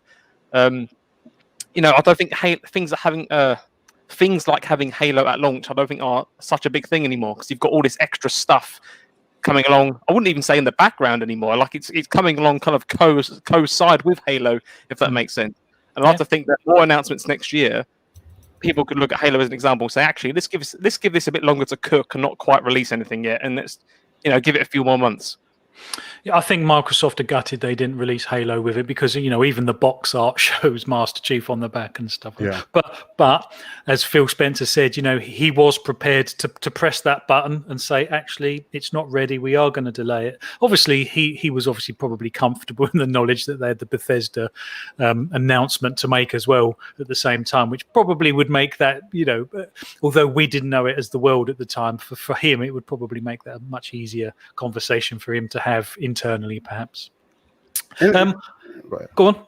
No, I was going to say, I wanted to add on real quick, kind of to what the VJ was saying. And again, going back to the Halo thing, we as consumers, it has to go the same way for all companies. We have to stand on our ground and speak with our wallets, and just overall just speak our minds sometimes, and in the most mannerable way possible. Because let's be honest, if Microsoft didn't hear the flight that they heard from Halo, they would have released it, and they would have released it in parts. They would have released it the way that it was looking. And it is up to us to hold them accountable for those things. And it's the biggest reason why I personally feel like, because we'll never know for sure, but it's the biggest reason I feel like the game was pushed back. If we would have never said anything, they would have released it, and we would have just had to deal with it. And then Halo would have potentially went down the drain. Which would have been a terrible thing, and that's something else to keep in mind. Like kind of what VJ was saying, it's just make sure you hold these companies accountable for what they're putting out, the quality of product they're putting out. Make sure that Microsoft doesn't get such a big head, like as you see with Sony, to where they just are comfortable with doing the same old thing, and only changing because they see what Microsoft is doing. Oh, Microsoft is changing what the consumer's thinking, and now it's showing us, you don't have to spend these $70 for the games these new games that are coming out. Oh, you don't have to do things. You don't have to keep buying new attachments for your console. You don't have to how about we start valuing our customer. How about we start valuing the time and energy and effort that we put in our games, and just continue to bring everything forward. And as long as we keep that per se, best way I can say is keep the foot on their necks about it, and say, hey, as long as we're respectful about it, say, hey, man, we don't really think that's okay, or think that, oh, that doesn't look the best, or hey, maybe you should start looking at these couple other things, and just continue to be very vocal, because again, it's always one-sided on either playing field. It seems like, especially specifically for Microsoft and Sony, it's always one-sided towards Microsoft, and now that it's seeming to turn the other way, I don't see the same flack that Microsoft was getting for Sony. And I'm telling you that if you guys don't start speaking up and just being satisfied with what you're getting, that Sony will eventually go away if you guys do not start speaking up on what they need to improve on. I think Sony have got the most toughest competition in Microsoft that they've had for a very long time, if ever. In all honesty, perhaps that's a little bit dramatic, but certainly for a very long time. I have to echo what Steele is saying, because I think communities this generation are going to be key, because it's fine that they've spent all this money, that they're showcasing us and they're showing us teasers, and people are posting up saying, you know, Xbox has no games, narrative is gone. No, Xbox has IPs. They've acquired studios. That narrative has gone. But in terms of the quality of the games that they will deliver is still up for debate, right? I completely agree. Yeah, and that's a fair point. And we did kind of say that at the time, that, you know, it's all very well owning these things, but you need to deliver. And as Steele was saying, you know, you need to deliver quality as well. Yeah, and I think Steel Rain, what he's saying is that the consistency and just keeping them honest is really important. And that's why I think the community is a key. Sony took a huge gut punch after the PS2 with the PlayStation 3. And but they're an electronics company. But Jim Ryan coming out and saying, we don't see this business model of subscriptions being sustainable. I don't entirely get that. I haven't done the maths or anything, but if he could convert those 45 million, if he had 100 million subscribers and he was guaranteed 20 billion income a year. Yeah, absolutely. Why wouldn't you do it? And say, we'll take it. And how hard would it be to convert their 45 or 50 million subscribers over to a Game Pass equivalent if they suddenly announced, hey, all our first party games are going into whatever this new system is, and we're going to up our price to $15. I think they must have looked at the model. But as I said, they're an electronics company. They're very much still in the mindset of build boxes, ship accessories, and make sure we've got good content and exclusive content. It is, and I understand people say it's the old mindset, and I think it may very well be something that they're looking at in terms of. I completely agree, and to be honest, like we were saying, you know, I think this generation is going to be the most fascinating generation we've ever had, because, you know, some of the big players are putting out some big moves, and they are kind of forcing the others to kind of rethink their not just short-term strategy, but very long-term strategy as well. And, you know, like I say, even Microsoft, the one that seems to be making the moves, has to be very careful. Puxley, where are we in the chat, my friend? Yeah, I've got a few kind of older comments that I'd like to just come back to, if you don't mind, because it's quite positive stuff here. So a comment earlier from Fun Speculation saying, one of the best and most unique things about the games industry is all of the things are possible and lets our imagination run wild. It's so much fun to think about. Yeah, absolutely. I completely Another comment agree. here from Pong Soul saying, I think next year we'll see a lot more organisation, and we should see something like a digital E3 where we get the bulk of information versus the clusterfuck we've had this year. You know, I agree with that, and I would like to think that all of them have learned from each other's mistakes. Whether they will or not, I don't know. But so, you know, Microsoft certainly made some mistakes. I think Microsoft possibly made a few more mistakes with regards to their sort of showcases than perhaps Sony. But perhaps that's only because Sony was so quiet around them. They didn't really set the expectations quite like Microsoft did. But I just think Microsoft have been so excited and hyped this generation that they perhaps let it get away from them a little bit. But I can forgive them for that. Another comment here, actually, from Tuku and Gula again, saying, aside from the incremental jump in frame rates, processing speeds, etc., let's all get hyped for this next generation, which I think is a very good comment to make, because I think no matter... And one thing I would like to just quickly bring up here, because that came across my mind with that comment, is that even though that we are, you know, the GPG community is more Xbox-centric, as we've said many times, but ultimately, we don't care what you play or what you decide to play on. If you really like PlayStation, you're looking forward to Ratchet and Clank and Sackboy like I would be, then by all means, enjoy that. we have no hate here. This is the thing I want to say here, and you know, you express that you like PlayStation if you so wish to, because we have no qualms if you do or don't like either side, which I think is a very important thing to put out. Absolutely. As much as it's fun to, you know, debate and and just talk about what the future is for these consoles, Microsoft and Sony are like trillion-dollar companies, right? They don't see your comments, or they're not going to, you know, defend, like you're defending these billion-dollar companies, and that can be a good thing in some ways, where it can be brought to subject like, oh, they can see it. But also the whole fanboy war thing, where people are just getting very misguided in their views. It's all fun. Like at the end of the day, we're all gamers. We just want the best experience for our games. And that's where the critique should come from just making a really good product. And that's what we want. Hold them accountable for sure. But at the same time, you know, we want to make sure we're not just being toxic. Yeah, exactly. You know, it's a fine line to tread, and I completely agree. And you're right, Pux. You know, no matter what machine you play on, you know, if you're playing a game, then you're a gamer, as far as I'm concerned. I think sometimes the platform holders are a little bit guilty of inadvertently stirring things up, perhaps, or perhaps fueling the flames of the war, perhaps. Yeah, marketing. yeah, exactly that. You know, Especially with the whole where Sony initially did the whole video step one, and then Microsoft shot back. So I'm not saying they're not guilty of it. I'm just saying, you know, at the end of the day, it's all about games.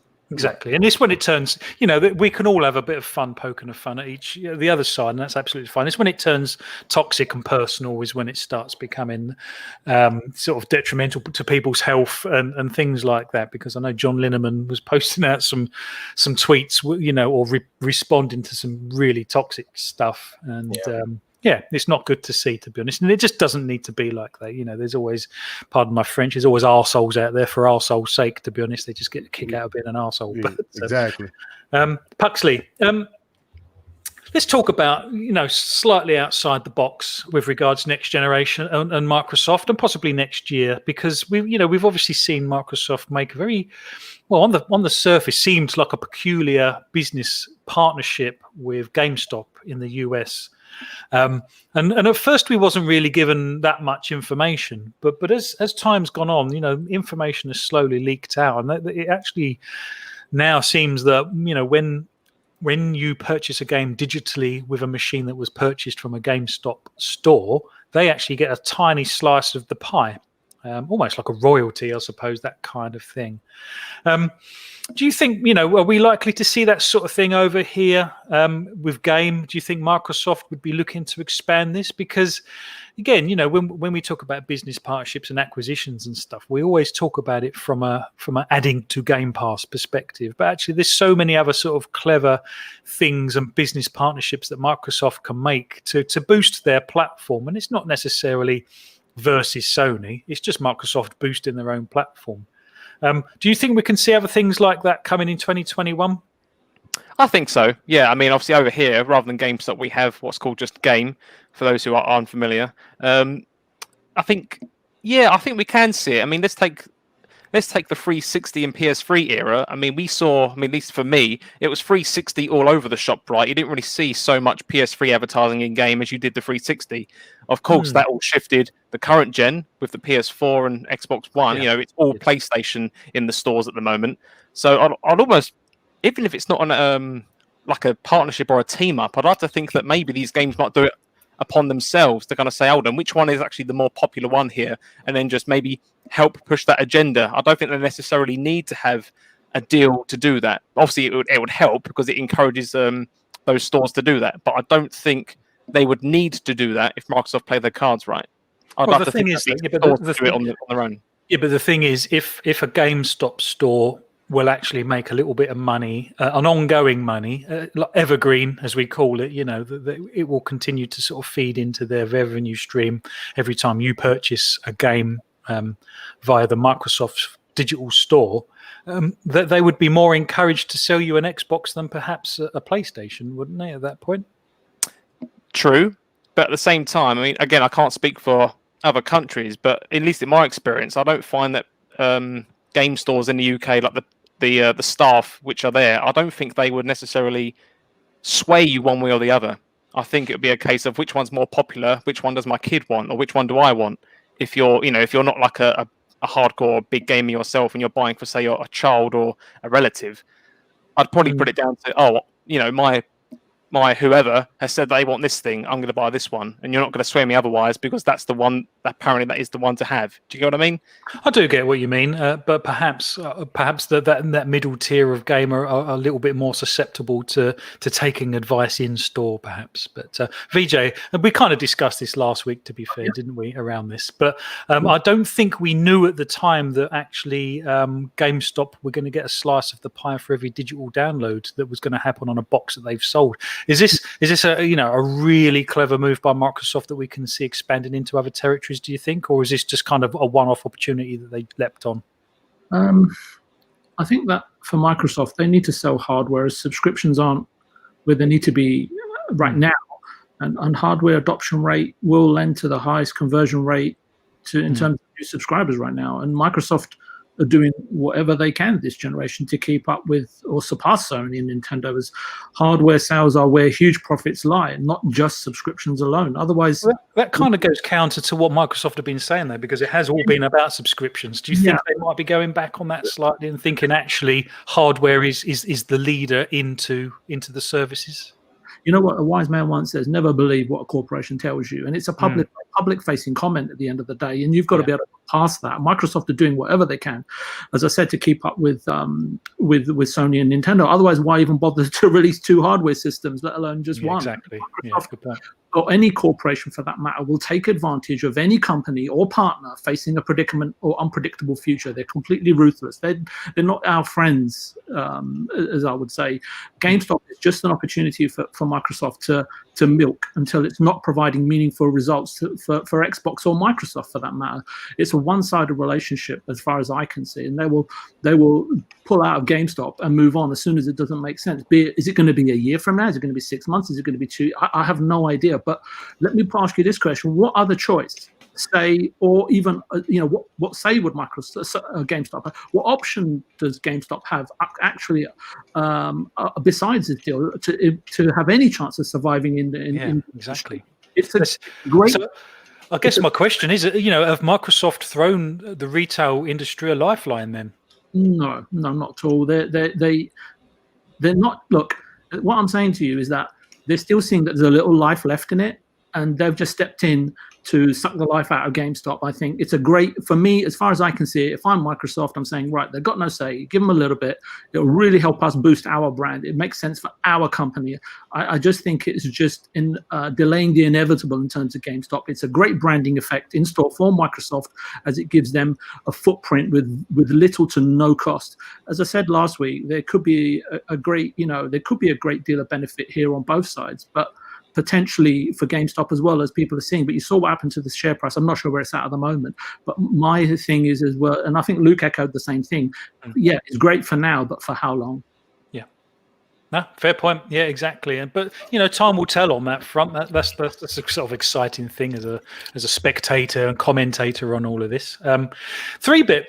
I don't know what it's like in the States. What's Microsoft's marketing like? TV adverts and trailers and things like that. Is it quite prolific in the States? Because it's not so hot in the UK, to be honest. I'm just wondering if that's another area that Microsoft really need to up their game and getting the brand known in the living room amongst the casuals. Yeah, over here I've been seeing a lot of different advertisement for Microsoft commercials, especially the new Taco Bell stuff I've been seeing around. In terms of the GameStop stuff, I think Microsoft is doing, like VJ was saying, Microsoft is doing whatever they can wherever profits do lie. And when first hearing about this, I thought, why help GameStop with them struggling so much? And I do think it's because it is one-sided, and I think it does help. It helps Microsoft more than it helps GameStop, for sure. It helps GameStop not only get into the digital space, because a lot of what GameStop is if you heard about it in the past, there was always the conversation where GameStop is afraid of digital games, right? Because that's a lot of their profit margin gone. But with this deal, it does help them a little bit get into that space. But in terms of the marketing, I've seen just a couple of ads over here. I know a lot of you guys. I don't know if you guys have TVs per se, like a TV channel. Nowadays, everything is like subscription. Yeah, we still terrestrial TV as we call it. So we have BBC One and those sort of things. Oh, okay. We have ITV Channel 4, and we've got lots of cable channels as well. And they all run adverts and stuff. Okay. Like that. Yeah, with me, at least me and my family and my friends, we're moving very much into a digital streaming space, where instead of going on cable, it's YouTube, it's Twitch and everything. So I've been seeing ads on that front. I couldn't really speak to it being on cable necessarily. I think that's just where my generation is headed. But yeah, well, have you guys seen it around? I've only seen YouTube ads Well, no, that's a very good point. And let's come to you, Steel. I mean, what's your take on it? Because PlayStation and gaming are almost synonymous. I'm not sure it's quite the same with Xbox, unfortunately. So I think they've got a long way to go to make, the brand of Xbox and gaming synonymous with each other.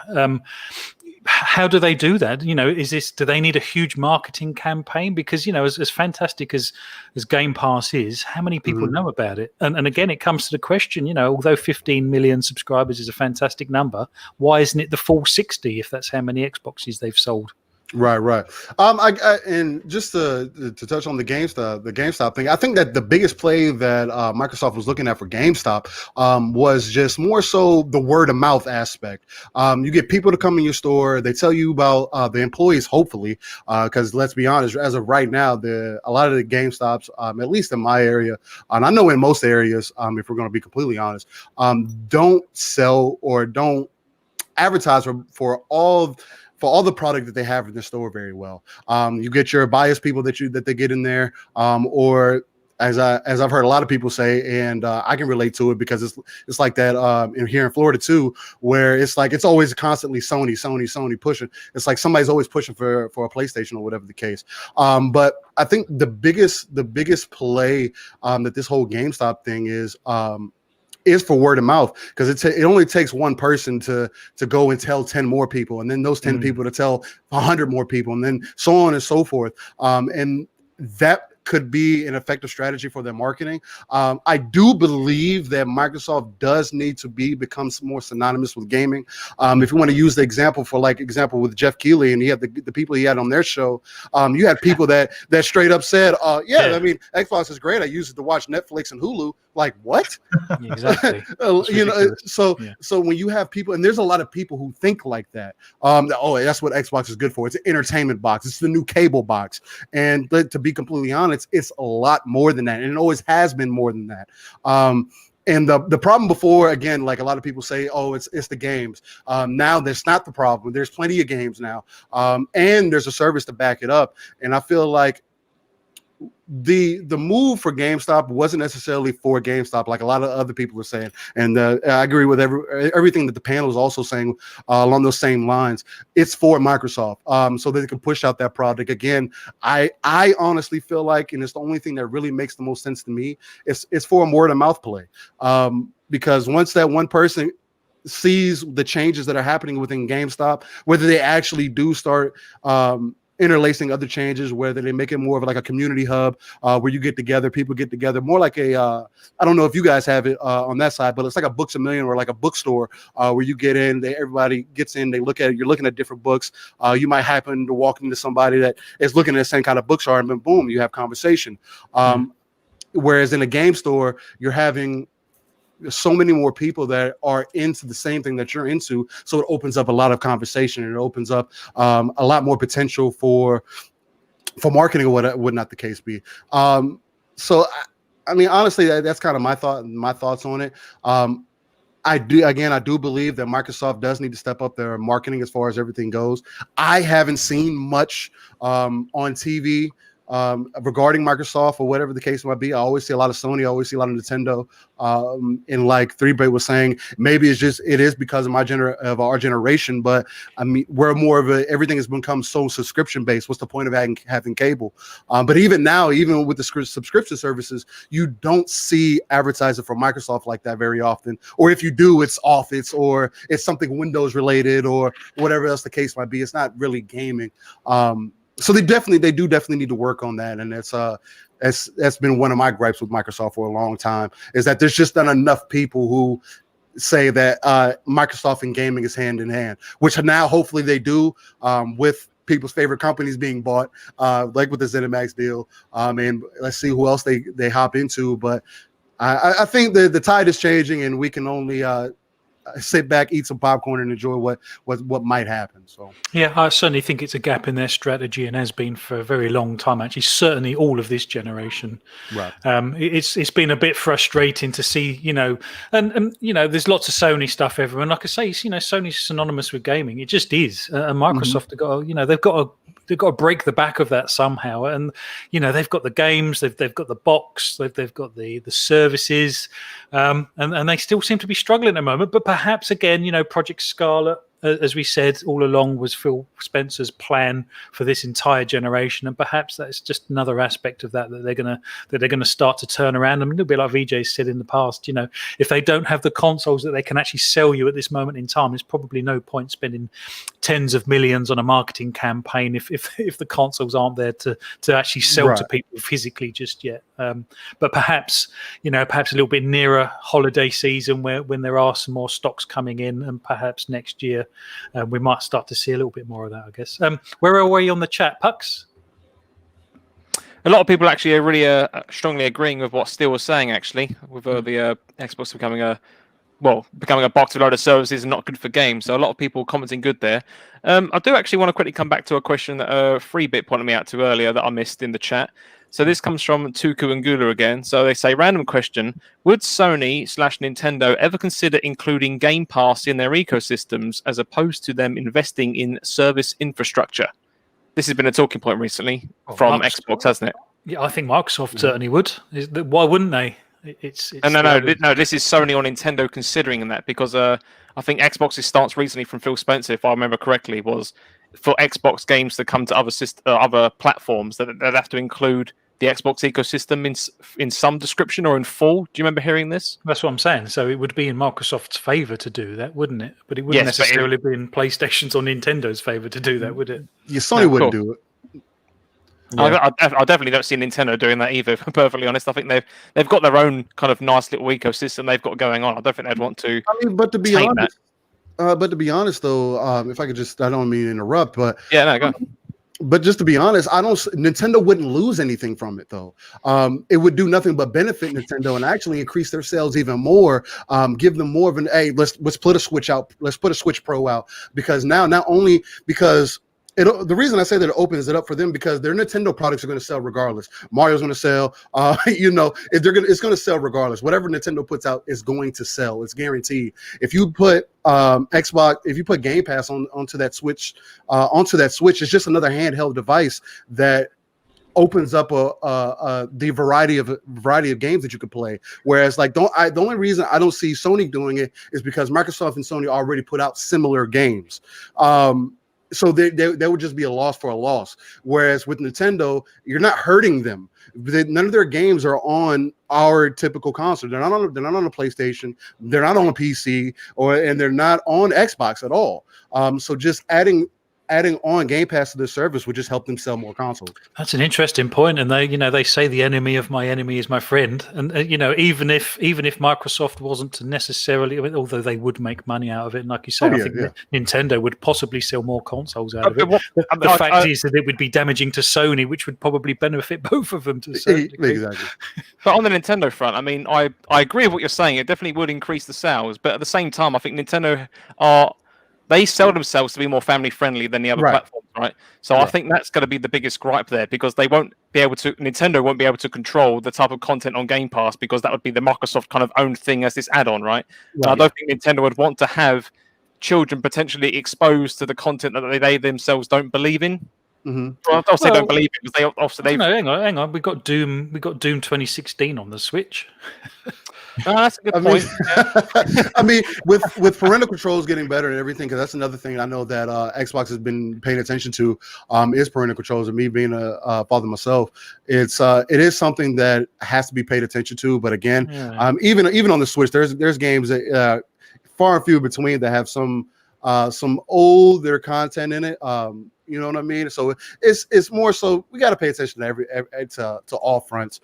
But I mean, I definitely understand the point that you're coming from. Nintendo Ultimately, I agree with what you're saying. Though. I mean, I think if it was to come to the system, then sure. I mean, I'll probably just play on my Switch most of the time. I can jump between Zelda and Doom or something. Exactly. I think if anyone would be up for it, it would be Nintendo. If I'm honest, I'm not convinced they would. But Xbox I'm brand now, right? So. Right. Xbox is not just a console; it's on PC, it's on mobile. So I think with Sony, Nintendo, it's more so it's if Nintendo will allow it or if Sony will allow it. I don't think Microsoft would even question doing it. I think that only benefits them. So we'll see. What's your take on it, VJ? But what's the question? Well, if they were to bring Game Pass to the Nintendo Switch, obviously there would be something in that for Microsoft. There may be something in it for Nintendo in the fact that, it may help sell a few more units for them. They're not necessarily giving up their own IPs to Microsoft. Don't forget, this is kind of a one-way stretch. But also, I guess if it benefits both of those companies, then it's also another sort of poke in the eye for Sony as well to a certain degree. Yeah, I just think that Sony and Nintendo are Japanese companies, and the way they do business is very conservative. And as long as they are selling, see, look at Nintendo, right? They've sold 55 million units of hardware and over 200 million units of first-party games, and 70% or 8% of those are now digital. I was shocked. And and the thing is, I think that Game Pass is not the finished article. We know that's a good point. Know that product's still coming into it. I think they'll just watch and observe. I just don't see it happening.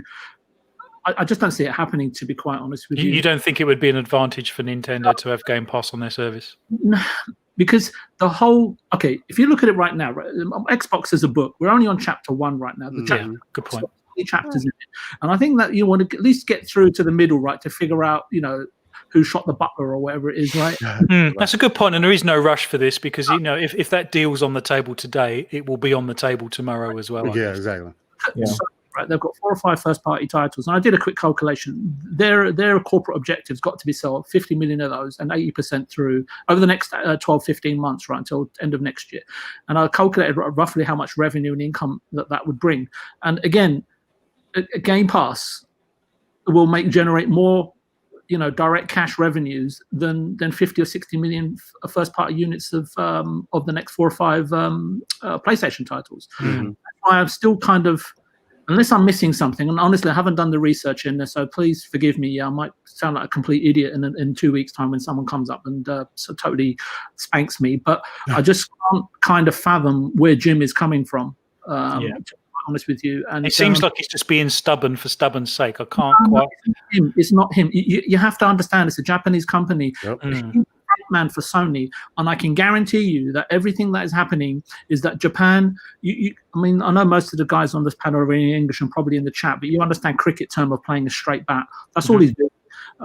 His core competencies is setting up teams, setting up very smart individuals, competent, and he's very, very good at surrounding himself with people that are better than himself and competent people. And strategy, creativity, all of that ethos and exactly how they want to play it, what they want to do in terms of public-facing comments, all stems from Japan. And if it isn't, I'll be quite surprised.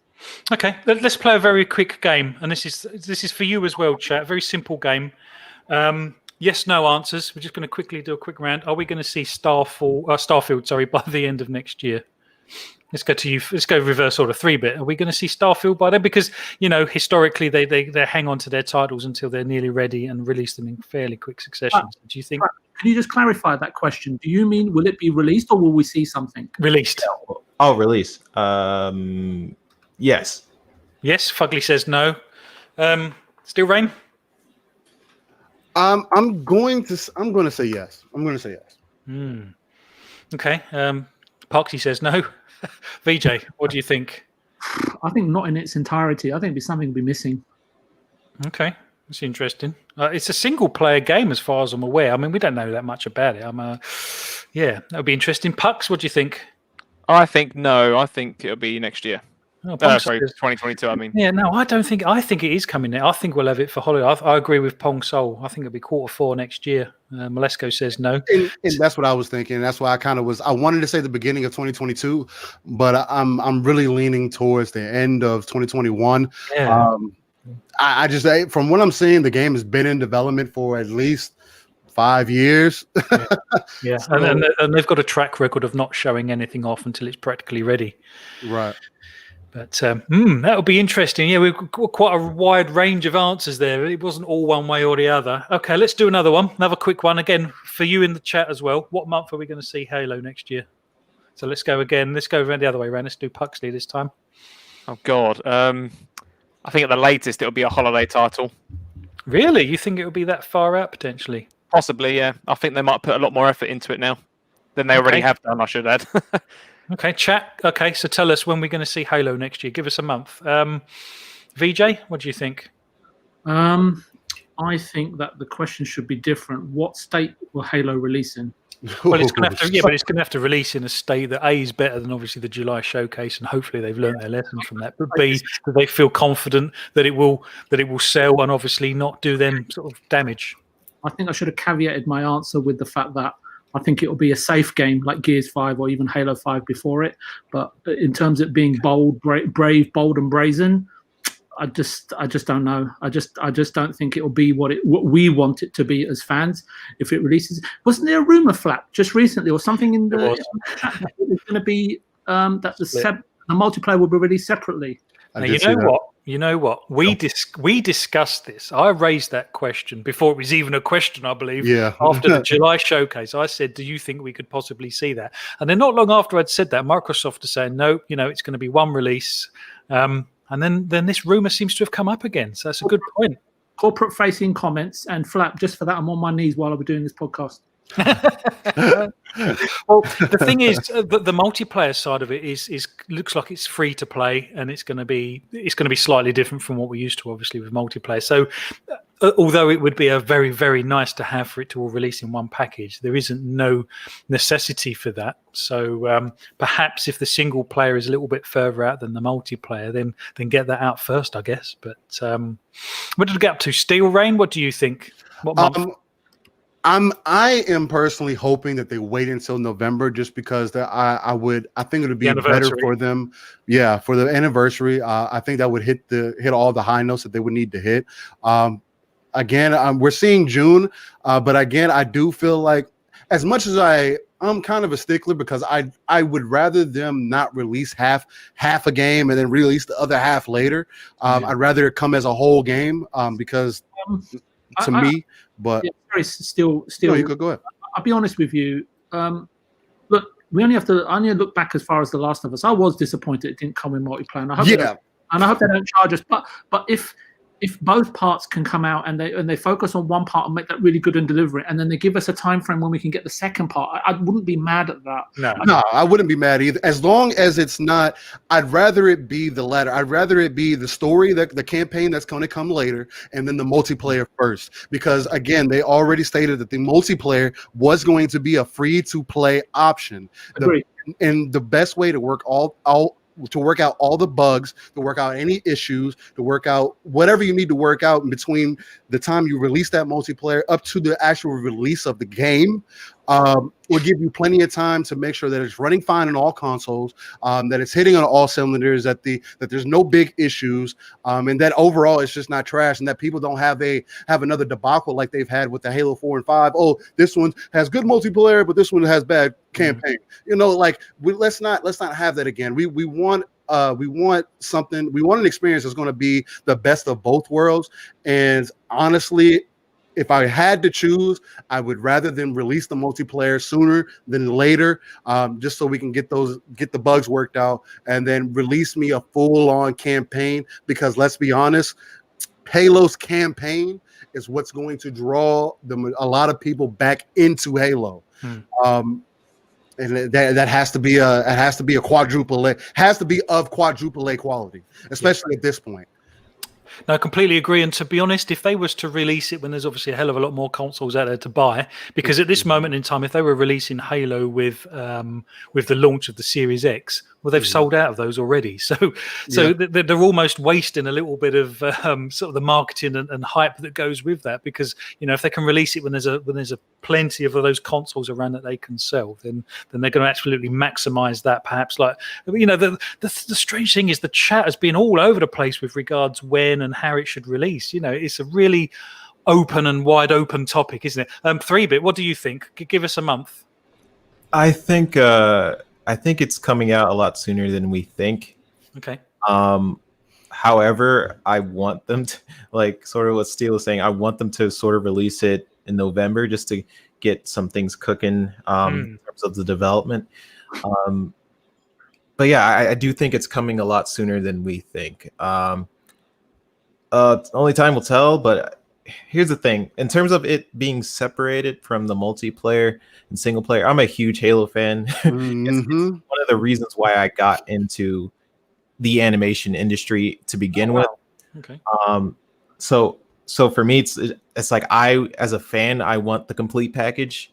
Because I sort of want 343 to sort of prove to me as a Halo fan and other people that Halo, look at what you're getting with Halo. You are getting a huge experience. You're getting theater mode. You're getting the multiplayer. You're getting the single player at launch, because that was a huge thing with Halo 5 when it first came out, that it lacked in content. So I think with Infinite, I don't want that conversation again. I'm sort of championing for Infinite. I want it to be a great experience. So as a fan, I don't want them to do it, but as a business thing, I can see them doing it. Yeah, that's just my fan perspective on it, I guess. No, fair point. And like I say, the chat, there's been people saying they should release it separately. There's been people saying they should release it together. It's really wide open. It's really interesting to see that. Yeah, I think at the bottom line, everyone just wants it to be a quality game. No matter what that takes, that's what we want. Can I quickly add to this as well? Just a thought that came into my mind, that with the delay of this, do you think that they might, and Microsoft might try to capitalize on this as much as they can and maybe release a special edition Series Why X not? Oh yeah, Halo theme? And absolutely, especially if they release it on the anniversary. Why not? What a fantastic idea that would, and that would sell a crap ton of consoles, I would have thought. Yeah, that's almost 100%. guaranteed. Absolutely, and Game Pass possibly. That would be a big seller for Game Pass, and perhaps this is good timing because perhaps the Xbox brand will be a little bit more established than perhaps it is currently with regards to this generation. So actually, the timing of this might actually have worked out in their favor, albeit kind of accidental, I guess. But cool. Well, we're kind of coming up for an hour and 50 minutes, and we've still got one topic that I really want to cover if we can. So we'll come to you next, VJ, if that's okay. Now, Microsoft it's been reported that they've been poaching lots of staff from various developers, Naughty Dog, Bungie, Crystal Dynamic and stuff. And I think they've all kind of been heading towards the initiative as the studio. And we're still yet to find out what that's all about. Lots of rumors around a Joanna Dark kind of universe stroke kind of game. We still don't know yet. It would be an interesting one to know if we actually get to see a little bit more about that in the equivalent of next year's E3. But I'm guessing there's no guarantee that these quality individuals will actually, the sum isn't necessarily as great as all of the parts, if you see what I'm saying. There's no guarantee that getting these quality individuals in is going to make sure that there's a guaranteed quality game and studio at the end of it. So how do Microsoft manage that, do you think? Well, this is a really deep talk. You might need another 2 hours, especially with 3-Bit on today. I think I'll have to engage in a few backstories to help provide a better picture or perspective. It's just my observation and opinion, and that's all it is. It's just an opinion, right? So Sony Santa Monica was arguably, I think, rudderless or even leaderless, right, in between Stig leaving, right, for Respawn, and then Shannon bringing back Corey, right? Corey came back and I think initially shut down a sci-fi project at Santa Monica and kickstarted God of War 2018 and 2014. I may not have facts exactly right, but I'm sure the chat's pretty knowledgeable, right? So they can jump in. And I was in Japan when Capcom completely dismantled Clover Studio, if you remember. They were responsible for several games, including the really well-received Okami. the blend and the caliber of that talent pool assembled at Clover was respected, if not remarkable. But ultimately, the studio was closed for political reasons, and the talent was scattered everywhere between rival studios and companies, and it was all over the place, like Tokyo, Osaka, and Kyoto. Many left the gaming industry completely. One of the key people at that studio was Hideki Kamiya. I think we'll best know him as the director for Resident Evil 2, Devil May Cry, and Bayonetta as well. And he went off with a few members and co-founded and established the new studio, which is the head of, well, one of the heads is Platinum Games. And I was chatting to my friend as well about, like, what effect does this have on Sony, and we were chatting away, and he spent a lot of time there as well. And he said, look, they're definitely going to care a lot as recently it tends to be the better people that go from Sony.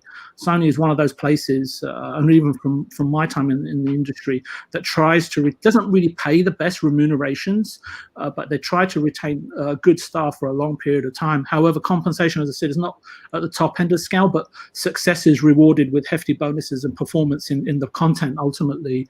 I think that this may well have hurt them, and it could hurt them both in terms of retention and starting new staff and training them up.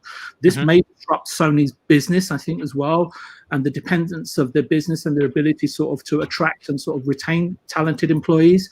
However, there is an abundance of talented individuals across the disciplines out there, and Microsoft and Sony have seen people, and in Microsoft cases, whole studios, right? I mean, why are they leaving though? Are they chasing the dollar, or are they chasing a promise? I think, look, from my times in recruitment especially, a lot of people move about, and money is a key factor right now. And you heard it, or David Jaffe, the video link I sent you, he said, look, right now it's a seller's market. You've not only got Activision Studios, you've not only got Sony Santa Monica and Naughty Dog, right? You've got Activision, you've got EA, you've even got Google, right, that have set up there right now. And as I said, Microsoft have lost whole studios in terms of Bungie, right? But they can rebuild again, right? And people will continue to depart, and it's like musical chairs almost, if I can put it like that. You only have to look at as I'll come on to that in a second. Sony, but just want to stick with Sony just for a second. Sony over the years have done well, in my opinion, in bringing in talent from all over the world and nurturing talent, especially when it moves on. They don't go out and try to get the best in the business. They look for the talent to develop. What Xbox is doing and Google is enticing, and this is to answer your question, Phlapp, is they're kind of like enticing and purchasing experienced talent with exorbitant sort of amounts of money, since they feel it will lead to the best results. And I can't fault that thinking, especially if you can afford to do so, right? So the bigger issue here is key staff leaving for Sony, and I've seen it before where the backup staff that have been groomed in the event of a vacant position or an important position are sometimes also poached by the colleagues, high-ranking colleagues that have left the studio, and suddenly you've got a whole section of an orchestra missing the original studio. My second point here is whatever's happening at Naughty Dog and Santa Monica, ultimately they'll be fine as long as they retain, which is the most critical thing. And this is why I pointed to Hideki Kamiya, is retain, and even Hideo Kojima, for an example, is that they retain the nucleus of the creative thinkers or conductors who can build, create, and unify, say, an orchestra in terms of development teams in the different sections that are within that, or the facets within that, and in turn produce a perfect symphony out of the ensemble. Money and people alone, and I think we can all agree to this, won't help you make a good game, let alone a great game, without a suitable, or these days a wonderful conductor or creative director. Case in point, right? These creators don't leave or inevitably return because they in turn that they're brave and creative, and that's why they stay, right? It's not always about the money, right? They feel that they are free to fail to a degree, and they find that, I think, mostly within Sony studios, not so much in Microsoft. I don't know if things have changed, but maybe they have. Microsoft are more about, we're too big to fail, and even in the event, even after being sort of like in a losing position for the last several years, right? They've never felt, oh, we've been beaten up, we're on the canvas. For them, it's just the first round, right? That's how far ahead the guys think. But one thing I will say in closing is that Herman Hulst replacing Shida was critical, in my opinion. and I've said this several months ago as well, that Herman knows how to creatively structure and develop studios, content, and recruit talent. He's been outside of the Sony camp, spitting in, asking for money, being creative, and pitching projects and getting Guerrilla Games where it is today. And now he's inside the camp, spitting out. When I was back in Europe, CD Projekt Red and Guerrilla were the two studios with the most fantastic pull. Rockstar also, but they know if you go to Rockstar, it will look fantastic on your resume. This is very important for a creative. And this is why you're saying, why do people move around? Resumes are critical when you want to move around and have a job and go to a studio that you ultimately dream of. You don't always get to go to the studio that you want to go to in the first place, right? Depending on where the opportunities are for you and your family. But it is a grind at Rockstar North. Even if the remuneration is great, if there's a I mean, Naughty Dog, I think, is the critical one here. They lost someone in shading technologies and so on and so forth, which obviously gives the product its a very unique look and feel, right? But that's critical. If there is a revolution or evolution at Naughty Dog, I have a reasonable amount of confidence that Herman can oversee it. We know that there's been problems as well throughout the project as well, right? I think he's going to prove partially critical and crucial in how Sony set up studios for the future. I know Jim is not everyone's cup of tea, but what I like about him, he does historically know how to surround himself with competent people, as I've said earlier. But none of this, however, means success for the initiative or Google going forward, right? It's all we know that games are made by far more than one or two people. Yeah, no, I agree. And like I say, sometimes, sometimes, you can have the best, it's like having the world's best, in a football team, you could have the best player in that position from around the world, but that doesn't mean to say they're going to be a good team, if you see what I mean. That's a point, Phlapp. Chelsea's 200 million. Yep. But it does give them the best, a very good opportunity to be the best. Like you say, it comes down to leadership. 3-bit, the initiative, we there's still so many sort of shadows and unknowns around the initiative. Hopefully 2021 will be the year that we find out about this. But do you think all of the talent that they've been acquiring and buying in is actually going to lead to a better studio and a better game? Is a quadruple A game too much to ask for from Microsoft? Have they been hyping this up a little too much without actually being able to demonstrate anything yet? I think that brings a lot of interesting subjects. Personally, I've been lucky enough to work with a lot of different talented developers and people at my studio. And just in my lifetime, I've been extremely blessed and lucky to work with people in the industry. But I can't stress enough that great artists don't guarantee great work. It does, however, lower the percentage of failure due to experience. Experienced, talented people have failed before, right? They have failed many times to get to where they are to achieve the success that they have. So I don't believe it guarantees success, but I do believe it increases the likelihood of it. Now, there's a lot of different subjects that comes with when you hire all these big different developers, big names. Egos are always a huge thing, as much as I hate to bring it up, but ego is a huge thing with different developers. And paying your staff, being able to pay your staff a good amount will likely just bring people over, like VJ was saying. And I had a few friends at Telltale, and I know you guys probably know that whole thing. Basically, what went down was Telltale had a lot of different talented developers working there. However, they weren't paying them. The people there weren't happy, and that can lead to not as good of a product. There are some developers working at 343. I have friends over there, and they are not exactly happy. They won't tell me why.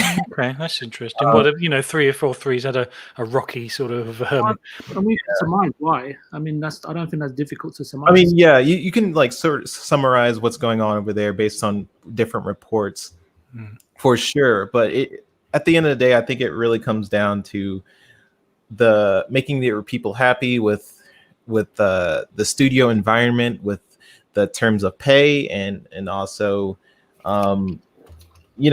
not just having egos or a thing as well. So I think you take all that and just say, hey, these are very talented people at at these different studios, but it doesn't guarantee success at all. No, I agree. And the one thing Microsoft, and I think Fugly's just kind of mentioned this, one thing they've got to get right is the management of all of these studios, and to get them all singing in harmony, as it were, to be honest, not only internally with the studios, but obviously amongst themselves as well, potentially.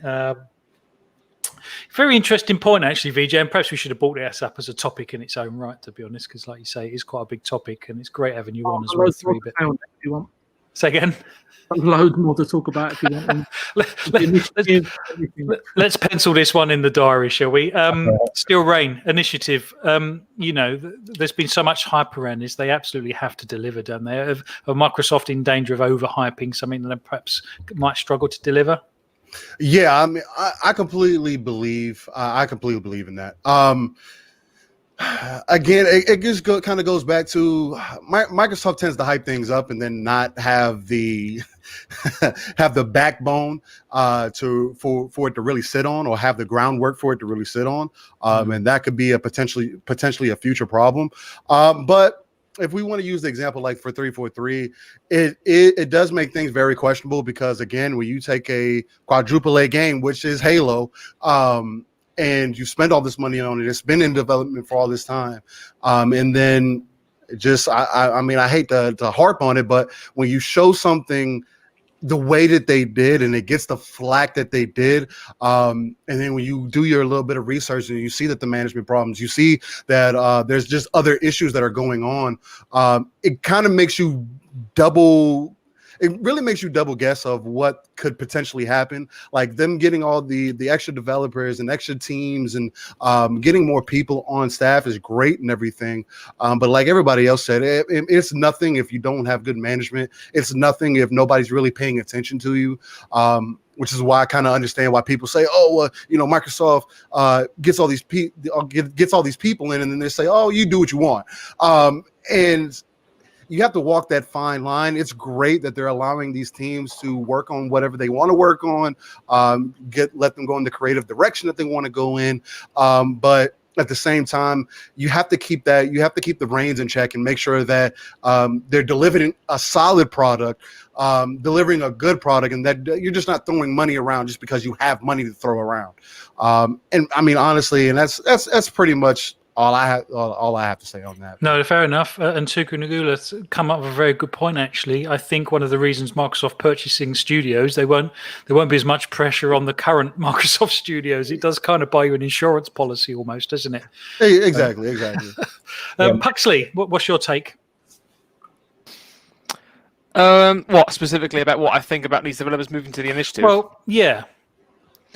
The first thing that comes to my mind with this, I mean, I appreciate what everyone said. There's not really much more I can really add that will benefit, but it almost comes to me about the, crunch is very much a hot topic in the games industry, and specifically with Naughty Dog. I think there's been a lot of news in the past around The Last of Us Part 2's release about, they want people who are there to provide perfection, and you need to give perfection. You need to give it 100%, which, you want all your staff to do that no matter what industry or, workplace you're in. But, I think there's a limit to that.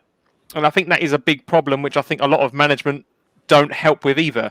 I mean, I think it was earlier this week I read how true they're not. I mean, that's for anyone to question. But there was some comments earlier from, I believe it was a developer from CD Projekt Red saying that, the management are saying that they're pushing the dates back because they care about the quality and all these kind of buzz PR keywords. But I think the reality was that the management actually don't care at all, and they're pushing these developers hard and have done for the last 2 years, like 60+ hour weeks, non-stop almost. And I like to think that a lot of these people are moving for the hope of a better workplace environment. I think because if there's one thing I think no developer should do, it's burn out at the sake of then being told your game sucks. Well, I agree. And, we had this conversation. Let's be mindful of the fact that there is good crunch and bad crunch. I think crunch is probably needed in most cases, in some regards. But obviously, like you say, it depends how the management handle the crunch. If they've been absolute arseholes about it and forcing people to work ridiculous hours, then absolutely. But if they're saying, look, guys, we need to get this project finished on time, we'd appreciate you, going an extra mile doing this. There's X, Y, and Z in it for you. Then that's kind of good crunch. You know what I mean? Yeah, no, that's exactly what I agree with, because I think we've all been in in a position, or the majority, I'd like to say, where you're going, oh yeah, there's one bit of work I really need to push out. Would you mind staying for an extra hour or two just to get it done? That as you say, that's good crunch. That's fine. But what's not fine is when you're almost being forced, or your job's put on the line if you're not willing to put in those 60+ hours a week. Which, I mean, at least where I am, my statutory hours are 37. And I think 40 is the norm, right? And I think that's the norm in most cases.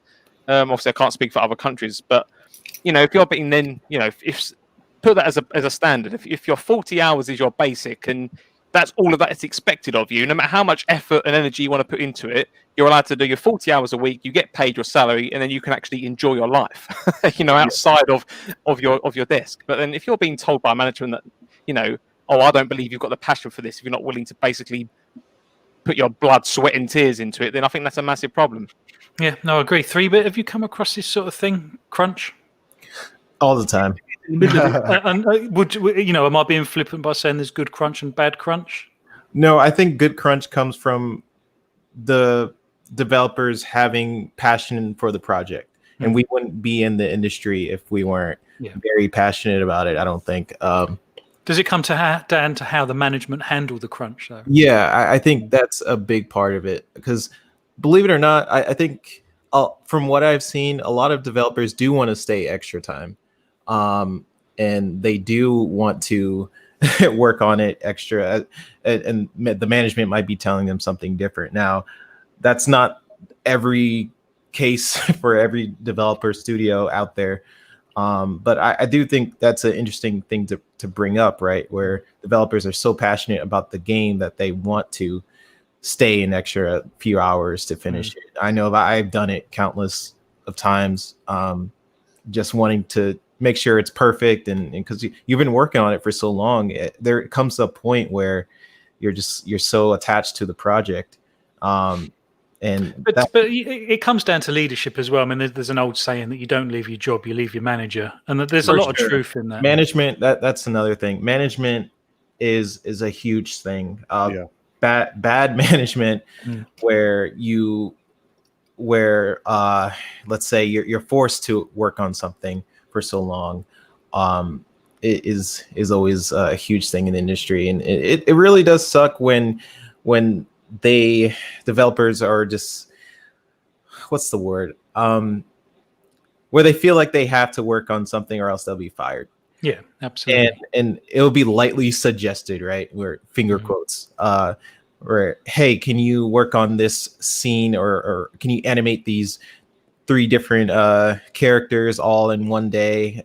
You don't have to do it, but please, can you work on it? And then they don't do it, and then they're fired for something else completely unrelated. So I see that all the time as well. I'm not saying it's perfect by any means, but I do say that it does exist where developers do want to stay extra time because they've been so close. So it all at the end of the day, it comes down to management for sure. Well, let's hope the initiative don't fall into that trap. And like you say, let's hope these acquisitions of prominent staff members, that they all add up and that they are utilized to their fullest and that they all enjoy working on the project. So let's hope that's the case, because like you say, at the end of the day, we as gamers, we're the ones that win out of that, because like you say, you can when there's passion that's gone into a project and when there's ones that are just being sort of rushed out the door. And I think you could tell when the game comes out. It's very visible. Yeah, like games with bad management, and when the game comes out, like Anthem, for example. Exactly that. Oh, I hate that. Such bad management, and then games with passion and like CD Projekt Red. I mean, we'll see with Cyberpunk, right? But where people are just so passionate working there, you can literally see it when the game comes out. And you can see it in the Nightwire things that they do. You can just see it in the, you can see the twinkle in their eyes as the people that work on this game are talking about it. They absolutely love the project. You can just tell. So, excellent. Well, thank you very much. I'm going to we'll do a quick round of one last question, but I'd like to thank everyone in the chat. You've been absolutely phenomenal again.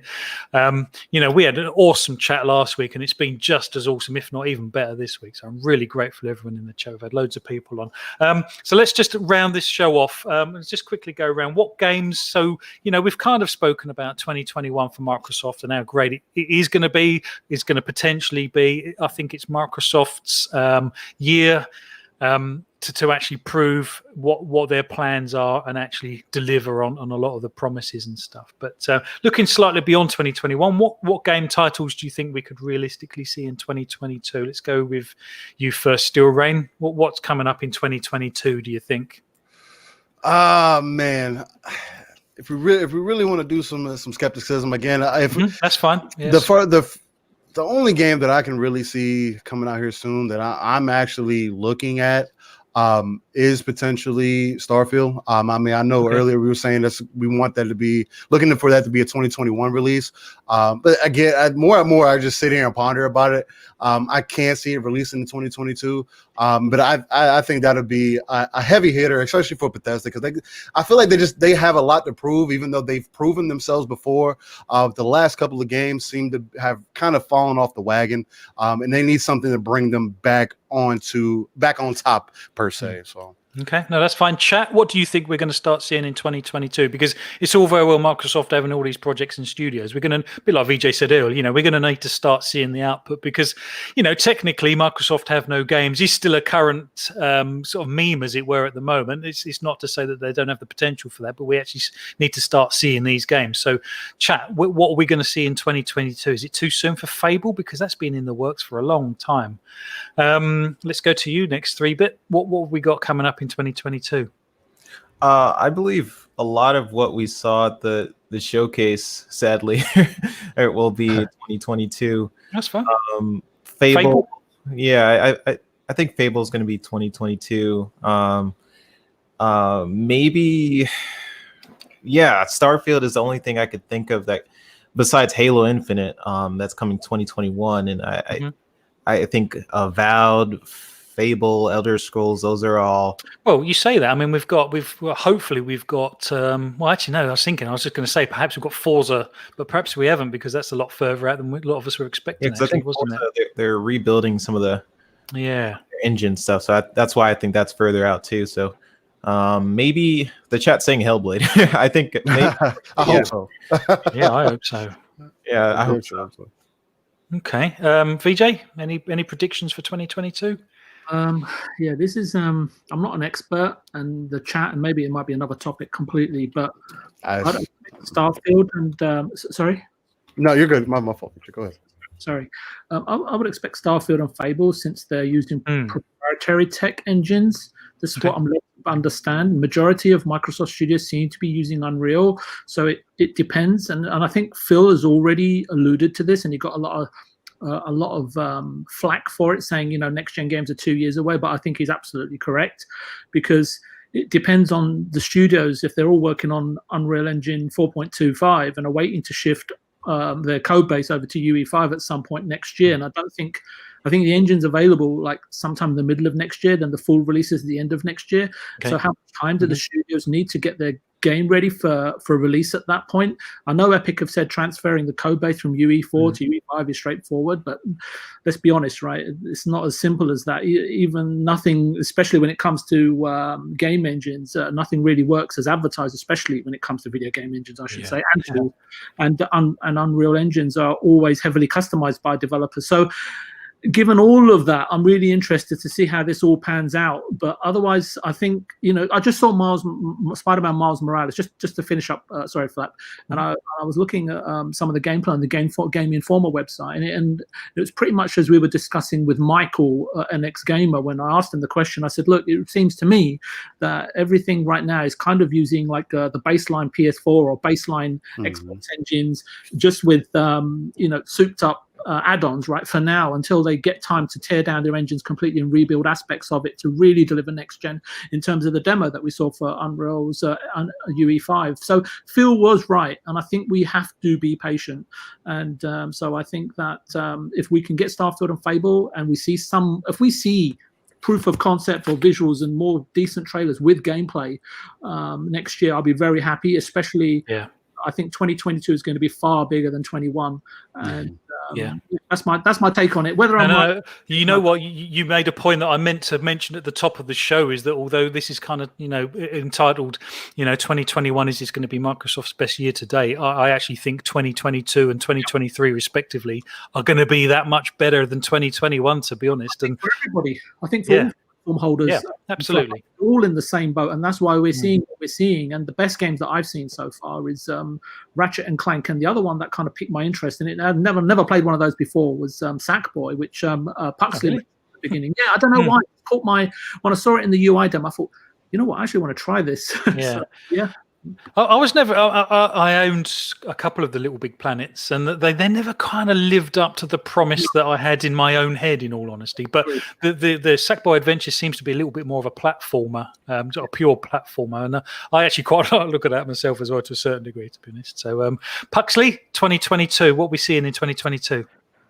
Nothing much different from me, I'm afraid. I think definitely Fable 2022. I'd like to think that would be fantastic, because you'd like, if it's coming in 2022, you'd like to think we'd see a hell of a lot more this sort of E3 equivalent next year, wouldn't you? Oh yeah, 100%. And I mean, I'd like to think that Elder Scrolls 6 would come out in 2022, but I don't know if I see that yet. I'd maybe argue 2023. Make that cook a bit longer. I think there's probably a lot more work to be done. But another game I remembered that I believe is due to come out in 2022. You might remember it. A game called Pragmata. Yeah. That's another game that's kind of piqued my interest. Again, it's only like a cinematic we saw.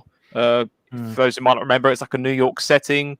The guy in like a spacesuit comes along. There's like a little girl with a cat, I think it is, or something, and she's got like glowing eyes, like a robot or something. Yeah, that piqued my interest, and I'm quite looking forward to seeing what that's all about. And hopefully, we get more for that next year as well. Do we think Avowed's a little further out than 2022 then? Because again, they've been working on that for a long time. I think it totally depends on the scope of the game. I know that there are 50 people flat, but it just depends. You can't just hire 100 people and expect the game to be bigger and so on. So I think it really depends on the creative director. Actually, he's a Scottish guy, isn't he? That moved over to the US. I've forgotten his name now. But I just think it depends on the scope of it. But what I would hope is that they're given the additional time just to polish their games to a much higher standard. And I think that extra time and budget, for me, rather than having to fix bugs and that post game, I just hope that all of the Xbox studios can spend time polishing their games with that extra budget, and just to give it that extra bit of a spark, so to speak. Well, I don't know about so much the extra budget. I mean, that obviously comes into it, but I think what also Microsoft have done with the amount of studios and projects they've got is they've bought themselves some time as well, because they are going to have to pace their releases, particularly the huge hitters, because let's play devil's advocate, that Avowed and Fable are kind of due or able to launch at a similar sort of time. Well, you're not going to do that. You're going to put probably at least 3, if not 6 months between them. That gives the other studio 3 to 6 months to polish it even further, surely. I could see Avowed coming out next year, Christmas next year, possibly. 2021. Yeah, I think Avowed would be closer than Elder Scrolls 6 would be. Wow. I think those two would be competing with each other. So I think it'd be a good business case to put Avowed out first, assuming that's been in development for a long time, as you've just said, and then you bring out Fable, and then you bring out Elder Scrolls 6. Oh wow! Imagine that as a lineup. Wow. Yeah, but that's what we're looking at. You go back even 3 months, that would have just seemed ridiculous thing to say, but that's exactly where we are right now. It's so exciting, so exciting. Gentlemen, thank you very much. I've really enjoyed this show. I knew we were going to have a good one, because obviously, we don't mind. We don't mind questioning Sony. We don't mind questioning Microsoft. Sorry, and we don't mind pitching them against Sony. Actually, we do that kind of thing. We do it respectfully, and we appreciate everyone plays on their platform, and that's fine. And we absolutely respect that. Is one better than the other? Well, I guess we'll all have an opinion on that. Doesn't necessarily make it right. Just makes it different. Guys, you have been absolutely phenomenal in the panel, and chat. You have been just as phenomenal. Really, really grateful for everyone. So thank you for being here. I'm just going to do a quick round of sort of signing off and rounding up. 3-bit. thank you very much for being here. I know you had a few sort of technical issues early on, but thank God your internet held up for the duration of the show. So thank you for being here. Where can we find you on the socials, my friend? You guys can find me on Twitter, where it's the VGHD, or my YouTube channel, which is the Video Games HD. And I just want to thank the panel. I have so much fun jumping on these shows again from just working at the studio, and it's a blast. So thanks, VJ, for inviting me on here, and thanks to you guys for your input, and you guys are very, very smart and very much in the industry. So the chat has been great as well. You guys are awesome. So thanks, guys. Yeah, well, thank you for being here. The pleasure is ours.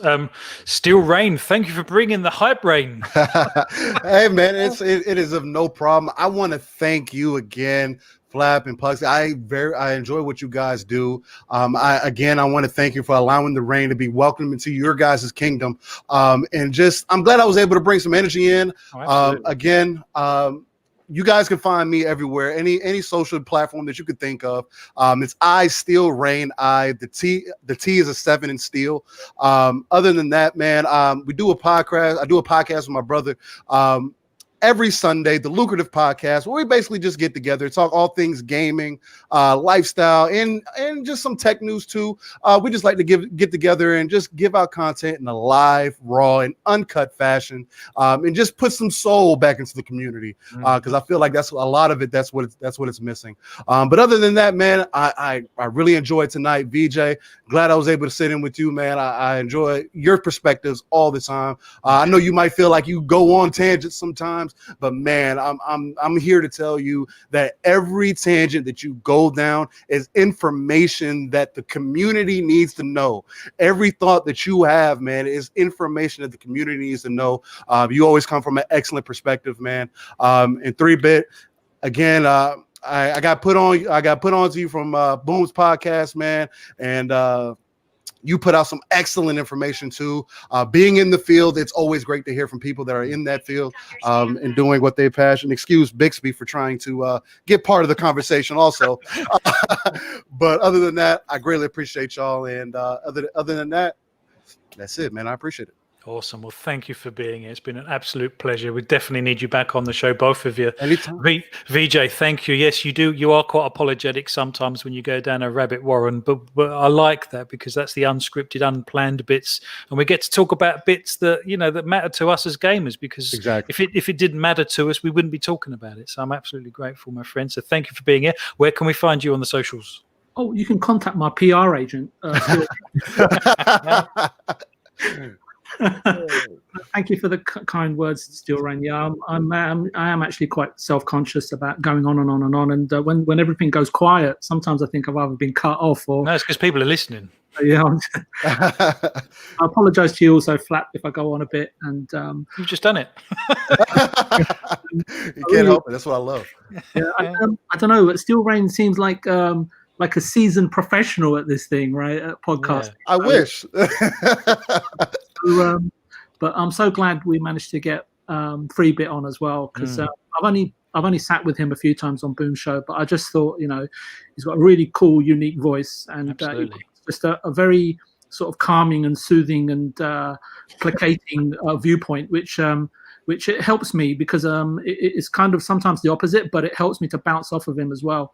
And I don't think any show would be great. So one of my hopes for 2022 is that Puxley's here with us, because I think that's going to be absolutely crucial. And as long as you'll still have me on the show, Phlapp, I'm happy to attend each and every Sunday. And just a big thank you for giving me a platform to speak my mind without having to worry or censor myself too much. Much appreciated. And I think this podcast could have gone on for a couple more hours. Oh, tell me about it. That's the thing. These things kind of crop up, and it's like, this is a topic in its own right. But I do jot them down. So no, that's cool. Well, thank you for being here, my friend. We will certainly be extending your contract whenever that's up. Steel Rain. Puxley, again, as always, my friend, thank you for being here. Like I say, I couldn't really do this on my own. There's just so many plates spinning. You are kind of the glue that holds it together for me, to be honest. And you are my wingman. But you just make me feel comfortable knowing that you're there doing the bits that you're doing, because, like I say, it is like a show where you're just constantly spinning plates and stuff, trying to keep up with the chat, keep it lively, keep it entertaining and stuff. So thank you for being here. Where can we find you on the socials? Thank you very much. Thank you for the kind words, as always. Appreciate it. I love being here. I love doing this as well. It's all good fun. I know you've already said it, but yeah, thanks again to Freebit and Steel Rain for being here. It's been great having you guys on and hearing your perspectives. Thank you.